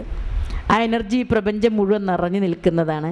ആ എനർജിയിൽ നടക്കുന്ന ഒരു തിരുനടനം മാത്രമാണ് ഞാനും നിങ്ങളും ജീവിക്കുന്ന ഈ ജീവിതവും നമുക്ക് ചുറ്റുമുള്ള ഈ ചരാചരങ്ങളും അതിനെ എല്ലാം ഒതുക്കിക്കൊണ്ട് നിൽക്കുന്ന ഈ പഞ്ചഭൂതങ്ങളും അതിനുമപ്പുറത്തുള്ള അണ്ടകടാഹങ്ങളും, അങ്ങനെ അൺലിമിറ്റഡായിട്ട് അനന്തമായിട്ട് കിടക്കുന്ന ഈ ബ്രഹ്മാണ്ടം. പിണ്ടാണ്ടം ബ്രഹ്മാണ്ടം എന്ന് പറയും. ബ്രഹ്മാണ്ടം എന്താകുന്നു? ശിവൻ്റെ അറിവിൽ നടക്കുന്നതായ അവസാനമില്ലാത്ത തിരുനടനമാകുന്നു. The gigantic cosmic dance of Shiva. അതാണ് ഈ പ്രപഞ്ചം. ഗുരുദേവൻ താവോ ഫിസിക്സ് വായിച്ചിട്ടില്ല, ആത്മോപദേശതകം കാപ്രോ വായിച്ചിട്ടുണ്ടോ എന്ന് എനിക്കറിയില്ല. പക്ഷെ എന്തായാലും ഗുരുദേവൻ പറയുന്നത് എന്താണിത്? ഗുരുദേവൻ തന്നെയാണ് ആദ്യം പറഞ്ഞിട്ടുള്ളത്, അറിവിൽ അനാദിയായി നടന്നിടും തൻ തിരുവിളയാടലാണ് ഇത് എന്ന് നിങ്ങളറിയണം. അപ്പോൾ നമ്മളൊക്കെ ഓരോ മുദ്രകളാണിത്. എപ്പോഴാണ് ഈ മുദ്രകൾ പുള്ളിക്കാരൻ മാറ്റുക എന്നറിയില്ല. അദ്ദേഹം ഇങ്ങനെ അനന്തമായിട്ട് നൃത്തം ചെയ്തുകൊണ്ടേയിരിക്കുന്നു അല്ലേ? ശിവൻ്റെ നൃത്തം നമ്മളില്ലേ, താണ്ഡവം. ആ താണ്ഡവ മൂർത്തിയാണ് ശിവൻ. ഏറ്റവും വലിയ ഡാൻസറാണ് ശിവൻ. ശിവൻ്റെ ഈ എന്താ പറയുക, ഉടുക്കിൽ നിന്നാണ് കജടതപ എന്നുള്ള പദങ്ങളുണ്ടായിട്ടുള്ളത്. നമ്മുടെ ഭാഷയുടെ പദങ്ങളുണ്ടായിട്ടുള്ളത് ശിവൻ്റെ ഈ ഉടുക്കിൽ നിന്നാണെന്നാ പറയുക. നൃത്തവും ചലനവും എന്താ പറയുക, എല്ലാറ്റിനെയും ചലിപ്പിച്ചുകൊണ്ടിരിക്കുന്ന, സദാ ചലിച്ചുകൊണ്ടിരിക്കുന്ന, സദാ നൃത്തം ചെയ്തുകൊണ്ടിരിക്കുന്ന ഒരു ഊർജത്തിൻ്റെ തിരുനടനമാണ് നമ്മൾ കാണുന്നത്. 10,000 ആതിഥേയരൊന്നായി വരുവതുപോലെ വരും വിവേകവൃത്തി, അറിവിനെ മൂടും അനിത്യമായ യാമി ഇരുളിനെ ഈർന്നിഴും ആദ്യ സൂര്യനത്രേ. 10,000 ആതിഥേയർ. 10,000 എന്ന് പറഞ്ഞാൽ 10,000 സൂര്യന്മാർ. 10,000 സൂര്യന്മാർ എന്ന് പറഞ്ഞാൽ കൃത്യം ഗുരുദേവൻ ഇങ്ങനെ 1, 2 എന്ന് എണ്ണിയിട്ട് 10,000 എണ്ണി അത്ര സൂര്യന്മാർ എന്നുള്ള അർത്ഥത്തിലല്ല. ജഡചിന്തനത്തിലും ഗുരു എന്താ പറയുന്നത്, 1 കോടി ദിവാകരൊത്തുയരുമ്പടിവാരോടു നീരനലാദികളും കെടുമാറ് കിളർന്നു വരുന്ന ആ തിരുസ്വരൂപം. അപ്പോൾ 1 കോടി 10,000 എന്നൊക്കെ പറയുമ്പോൾ എന്താ ഗുരു ഉദ്ദേശിച്ചിട്ടുള്ളത്? അൺലിമിറ്റഡ് എന്നുള്ള അർത്ഥം തന്നെയാണ്. ആ അൺലിമിറ്റഡായിട്ടുള്ള സൂര്യന്മാർ ഒരുമിച്ച് ഉദിച്ചാൽ, ഇനി പോട്ടെ 10,000 സൂര്യന്മാർ ഒരുമിച്ച് ഉദിച്ചാലത്തെ അവസ്ഥ എന്താവും? ഒരു സൂര്യൻ ഉദിച്ചിട്ട് തന്നെ നമുക്കിപ്പോൾ താങ്ങാൻ പറ്റണില്ല. അപ്പം അങ്ങനെ 10,000 സൂര്യന്മാരെ ഒരുമിച്ച് ഉദിച്ചാൽ 10,000 ആതിഥേയരൊന്നായി വരുവതുപോലെ വരും വിവേകവൃത്തി. ഞാൻ കഴിഞ്ഞ ദിവസം പറഞ്ഞില്ലേ, സാധാരണ ഈ ആത്മസാക്ഷാത്കാരമുണ്ടാകുന്ന ആ നിമിഷം എന്താണ് ആ യോഗി, ആ ഋഷി അനുഭവിക്കുന്നത് എന്ന് ഒരിക്കലും അത് മറ്റാൾക്ക് പറഞ്ഞു കൊടുക്കാൻ സാധിക്കാറില്ല. ബുദ്ധൻ പറയുന്നുണ്ട്, നിർവ്വാണ ടൈമിൽ ബുദ്ധൻ അനുഭവിച്ച അനുഭൂതി ബുദ്ധൻ ഒരിക്കലും മറ്റൊരാൾക്ക് കൺവേ ചെയ്യാൻ പറ്റിയിട്ടില്ല എന്നാണ് പറയുന്നത്. കാരണം ആ സമയത്ത് തൻ്റെ ശരീരത്തിലും തൻ്റെ മനസ്സിലും തൻ്റെ ബുദ്ധിയിലും തന്നിലുമുണ്ടായ ആ ഒരു വൈബ്രേഷൻ, ആ ഒരു ഊർജത്തിൻ്റെ പ്രസരണം, അതൊരിക്കലും ഒരാൾക്ക് വാക്കുകളെ കൊണ്ട് പകർന്നു വയ്ക്കാൻ പറ്റില്ല. പക്ഷെ ഗുരു പലപ്പോഴും അതിന് ശ്രമിച്ചിട്ടുണ്ട് എന്നതിൻ്റെ തെളിവാണ് ഈ 1 കോടി ദിവാകരൊത്തുയരുമ്പടി എന്നും ആനന്ദക്കടൽ പൊങ്ങി താനെ പായുന്നിതാ പരന്നൂര് പോൽ ജ്ഞാനം കൊണ്ടതിലേറി പാനം ചെയ്യുന്നു പരമഹംസജനം എന്നൊക്കെ ആ ഒരു ദിവ്യമായിട്ടുള്ള, വാക്കുകൾക്ക് അതീതമായിട്ടുള്ള ആ ഒരു അനുഭവ തീവ്രതയെ, അനുഭൂതി തീവ്രതയെ ഗുരു പകർന്നു വയ്ക്കാൻ ഉപയോഗിക്കുന്ന ചില ടെക്നിക്കൽ ടേംസാണ് ഈ 1 കോടി ദിവാകരരും 10,000 ആതിഥേയരും. അപ്പോൾ ഒരു സൂര്യൻ തന്നെ ജ്വലിച്ചു കഴിഞ്ഞാൽ ഇരുട്ടിൻ്റെ ഒരു പൊടി പോലും ബാക്കി നിൽക്കില്ല. അപ്പോൾ 10,000 സൂര്യന്മാരുദിച്ചാലോ അതുപോലെയാണ് വരുവതുപോലെ വരും വിവേകവൃത്തി, ഈ ആത്മസൂര്യൻ്റെ ഉദയം. നമുക്കൊക്കെ ഇതിങ്ങനെ വായിച്ച് ഇതിങ്ങനെ മിഠായി നുണയുന്ന മാതിരി നുണയാനേ പറ്റുള്ളൂ. പക്ഷെ ഇങ്ങനെ നുണഞ്ഞ ആർക്കെങ്കിലും ഒരു അല്പസൂര്യൻ ഉള്ളിൽ ഹൃദയാകാശത്തിൽ ജ്വലിച്ചുയർന്നാൽ ആ ഉയർച്ച എങ്ങനെയിരിക്കും? 10,000 സൂര്യന്മാരെ ഒന്നിച്ച് ഉദിച്ചു വരുന്നത് പോലെയാണ് ആ വിവേകവൃത്തി വരിക. അറിവിനെ മൂടും അനിത്യമായ യാമീ ഇരുളിനെ ഈർന്നെഴും ആദിസൂര്യനെത്രേ. നമ്മളെയൊക്കെ പറ്റിച്ചുകൊണ്ടിരിക്കുന്ന ഈ മായാഭഗവതി ഉണ്ടല്ലോ, ആ മായയെ ഈർന്നെഴും എന്ന് പറഞ്ഞാൽ എന്താ? ഈ ആത്മസൂര്യൻ ഉദിച്ചു വരുമ്പോൾ എന്താ സംഭവിക്കുക? ഇരുളാകുന്ന ഈ മായയെ ആവരണം ചെയ്ത് മറ്റൊന്നായി വിക്ഷേപിച്ച് നമ്മളെയൊക്കെ ജീവിതകാലം മുഴുവൻ കളിപ്പിച്ചുകൊണ്ട് കിടക്കുന്ന അന്ധകാര സ്വരൂപയായ ഈ മായയെ ഈർന്ന് പറഞ്ഞാൽ എന്താ? അതിനെ കീറി മാറ്റിയിട്ട്, ഈറുക എന്ന് പറഞ്ഞിങ്ങനെ അറക്കവാൾ കൊണ്ട് ഈർന്ന് മുറിക്കുന്നതിനാണ് നമ്മൾ ഈറുകാരുള്ളത്. എന്തെങ്കിലും കത്തി കൊണ്ട് ഇങ്ങനെ മാങ്ങയോ ആപ്പിളൊക്കെ ചെത്തുന്ന പോലെ ചെത്തലല്ല, നമ്മൾ മരം ഈർന്ന് മുറിക്കുക. ഈ മായ അതുപോലെ കട്ട പിടിച്ച് കിടക്കുകയാണ്. ഈ അജ്ഞാനം, അവിദ്യ കട്ട പിടിച്ചതാണത്. അതിനെ സാധാരണ ഒരു ചെറിയ വിളക്കൊന്നും കൊണ്ടുവന്ന് അപ്പുറത്ത് കത്തിച്ച് വെച്ചാൽ അതിന് കാണില്ല. കാരണം നമ്മുടെ ഉള്ളിൽ ഈ ആത്മസൂര്യൻ ജ്വലിച്ച് നിൽപ്പുണ്ട്. പക്ഷെ നമുക്കത് കാണാൻ പറ്റുന്നില്ല. എന്തുകൊണ്ടാണ്? ജീവിതമാകുന്ന മായയുടെ ശക്തി ഈ സർവഭൂതങ്ങളാകുന്ന, സർവപ്രപഞ്ചമാകുന്ന ദൃശ്യങ്ങളിലൂടെയും മറ്റ് പഞ്ചഭൂത തന്മാത്രകളിലൂടെയും നമ്മളെ ഭ്രമിപ്പിച്ചുകൊണ്ടിരിക്കുന്ന മായയുടെ ശക്തി അത്രയും കഠോരമാണ്. അതിനെ എന്ത് ചെയ്യണം?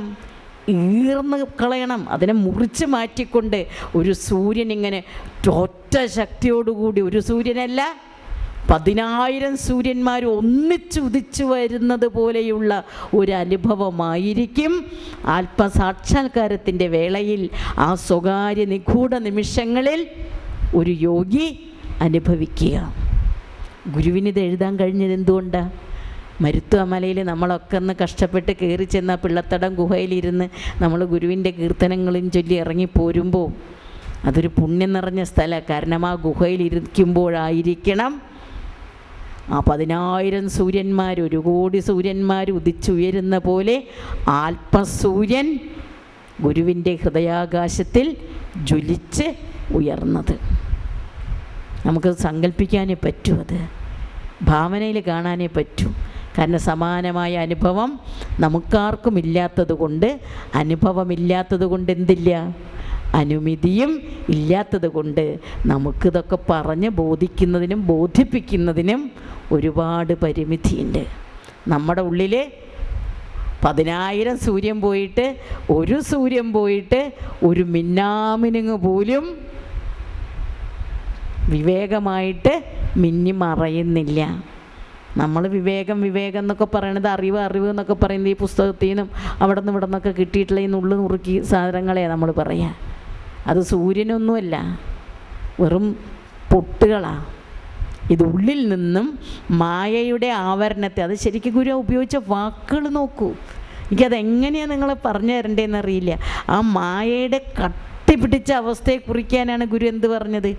ഈർന്ന് എഴുന്ന ഉദിച്ചു വരുന്നതായ ആദി സൂര്യനത്രേ. അതാണ് എന്ത്? ഒരു 10,000 ആതിഥേയരൊന്നായി വരുന്നത് പോലെ വരും വിവേകവൃത്തി, അറിവിനെ മൂടും. എന്തുകൊണ്ട് നമ്മൾ ആ സൂര്യപ്രകാശം എന്നോളം കണ്ടില്ല? എന്തുകൊണ്ട് കണ്ടില്ല?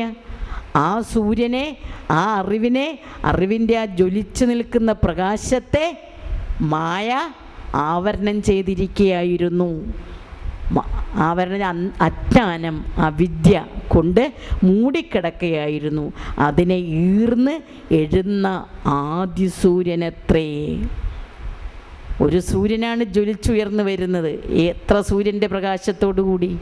10,000 സൂര്യന്മാരുടെ, ജഡചിന്തനത്തിൽ പറഞ്ഞ പോലെയാണെങ്കിൽ 1 കോടി സൂര്യന്മാരുടെ പ്രകാശത്തോടുകൂടി ആത്മസൂര്യൻ ഉദിച്ച് പൊങ്ങുന്നു. ആ പൊങ്ങലോടുകൂടി എന്ത് സംഭവിച്ചു? നമ്മളെ മൂടിയിരിക്കുന്ന അജ്ഞാനത്തിൻ്റെ അവിദ്യയുടെ മറ അകന്നു പോകുന്നു. പിന്നെ അതില്ല. കാരണം സൂര്യൻ ഉദിക്കുമ്പോൾ ഇരുട്ടിനെ എവിടെയും ഒളിച്ചു നിൽക്കാൻ പറ്റില്ല. ആ ഒരു അനുഭവം നമുക്ക് ജീവിതത്തിൽ ആർക്കും ഉണ്ടാകാം. പക്ഷേ ഗുരുദേവൻ്റെ അനുഭവ സാക്ഷ്യം കൊണ്ട് നമുക്കെന്ത് മനസ്സിലാക്കാം? ഒരാദിമ സൂര്യൻ ഉണ്ട്. അത് എൻ്റെ നിൻ്റെയൊക്കെ ഉള്ളിൽ ജ്വലിച്ച് നിൽപ്പുണ്ട്. പക്ഷേ ഈ പ്രാപഞ്ചിക സമസ്യകളാകുന്ന അജ്ഞാനമറയ്ക്ക് ഇപ്പുറത്ത് നിൽക്കുന്നത് കൊണ്ട് നമുക്കൊരിക്കലും ആ സൂര്യ വെളിച്ചത്തിലേക്ക് ഉണരാൻ സാധിക്കുന്നില്ല എന്ന് മാത്രം. പക്ഷേ മനമലർ കൊയ്ത് മഹേശ പൂജ ചെയ്തും വനമലർ കൊയ്തും ഉരുവിട്ടും ഇരുന്ന് നമുക്ക് പതുക്കെയെങ്കിലും ഒരുപക്ഷെ ജന്മജന്മാന്തരങ്ങളുടെ ആകാം നമ്മളൊരുപക്ഷെ ആ വെളിച്ചത്തെ ദർശിക്കാനുള്ള ഭാഗ്യം നമുക്കുണ്ടാകുക.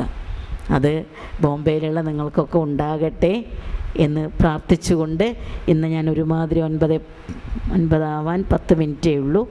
ഇന്ന് ഗണപതി കല്യാണം ആയില്ലല്ലോ. അപ്പോൾ ഞാനിന്നിവിടെ ഈ വാക്കുകൾ അത്രയും ഗുരുവിൻ്റെ പാദങ്ങൾ സമർപ്പിച്ചുകൊണ്ട് ഈ സൂര്യ വെളിച്ചമാകട്ടെ നമ്മുടെയൊക്കെ ജീവിതത്തിൻ്റെ ലക്ഷ്യം. എന്തെല്ലാം പരാധീനതകളിൽപ്പെട്ട് നമ്മളൊക്കെ കിടന്ന് വട്ടം കറങ്ങുമ്പോഴും എന്നെങ്കിലും ഇതിൻ്റെ ഒരു തുള്ളി വെളിച്ചം നമുക്ക് ലഭിക്കണേ എന്ന് നമുക്ക് ഗുരുവിനോട് പ്രാർത്ഥിക്കാം. ആ വെളിച്ചത്തിലേക്ക് നമ്മൾ ഉണർത്താൻ വേണ്ടിയിട്ടാണ് വെളിച്ചത്ത് വഴിയിലൂടെ നാണം മറച്ച് ഇറങ്ങി നടക്കാൻ പോലും അവകാശമില്ലാതിരുന്ന പതിത ജന്മങ്ങൾക്ക് ഈ ആത്മസൂര്യനെ ഇങ്ങനെ 100 മൊഴി മുത്തുകളായി ഗുരു നമുക്ക് പകർന്നു തന്നത്. അപ്പോൾ ഇത് മനനം ചെയ്തുകൊണ്ട് ഒരു സൂര്യപ്രഭയിലേക്ക് ഉണരാൻ സാധിച്ചില്ലെങ്കിലും ഇതിൻ്റെ ഒരു ഇത്തിരിയെങ്കിലും നമ്മുടെ ഉള്ളിൽ വെളിച്ചമായിട്ട് നിറയട്ടെ. അത് ഈ പ്രപഞ്ചത്തോട് മുഴുവനുള്ള സ്നേഹവും അരുളായിട്ട് അത് മാറട്ടെ. അങ്ങനെയാകുമ്പോൾ അവനവൻ്റെ അല്പസുഖത്തിനാചരിക്കുന്നവ അപരനുകൂടി സുഖത്തിനായിട്ട് വരട്ടെ. അങ്ങനെ ജീവിതം മുഴുവൻ നമ്മൾ സുഖികളാകട്ടെ എന്ന് പ്രാർത്ഥിച്ചുകൊണ്ട് ഞാൻ നിർത്തുന്നു. നന്ദി, നമസ്കാരം.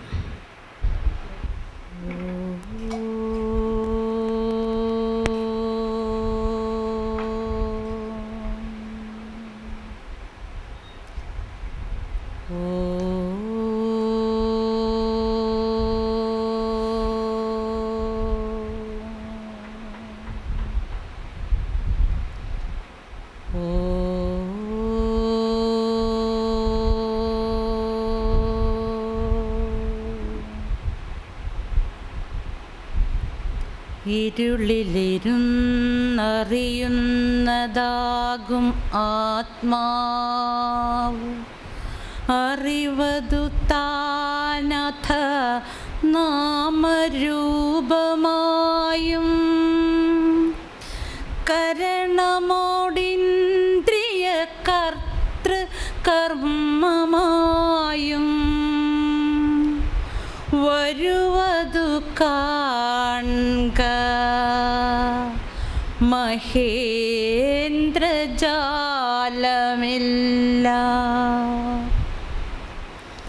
അടിമുടിയറ്റടി തൊട്ടു മൗലിയന്തം സ്ഫുടമറിയുന്നത് തുര്യബോധമാകും.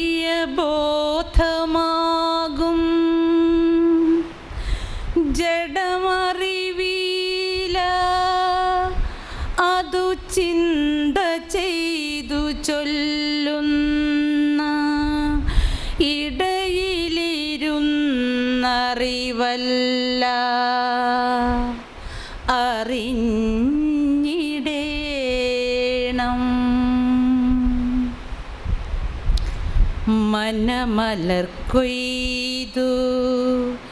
മഹേശ പൂജ ചെയ്യും മനുജന് മറ്റൊരു വേല ചെയ്തിടേണ്ട. വനമലർക്കൊയ്തു അതല്ലയായിൽ മായാ മനുരു വിട്ട് ഇരിക്കിൽ മായ മാറും. ജഡമറിവീല അറിവിന്നു ചിന്തയില്ല ഓതിടുകയുമില്ല അറിവെന്നറിഞ്ഞ് സർവം വിടുകിലവൻ വിശദാന്തരംഗനായി മേലുടലിലമർന്ന് ഉഴലുന്നതില്ല നൂനം. അനുഭവമാദിയിൽ ഒന്നിരിക്കിലല്ലാതെ അനുമതിയില്ല ഇതു മുന്നമക്ഷിയാലേ അനുഭവിയാതതുകൊണ്ട് ധർമ്മിയുണ്ടെന്നനുമതിയാൽ അറിവിലറിഞ്ഞിടേണം. അറിവതു ധർമ്മിയെ അല്ല ധർമ്മ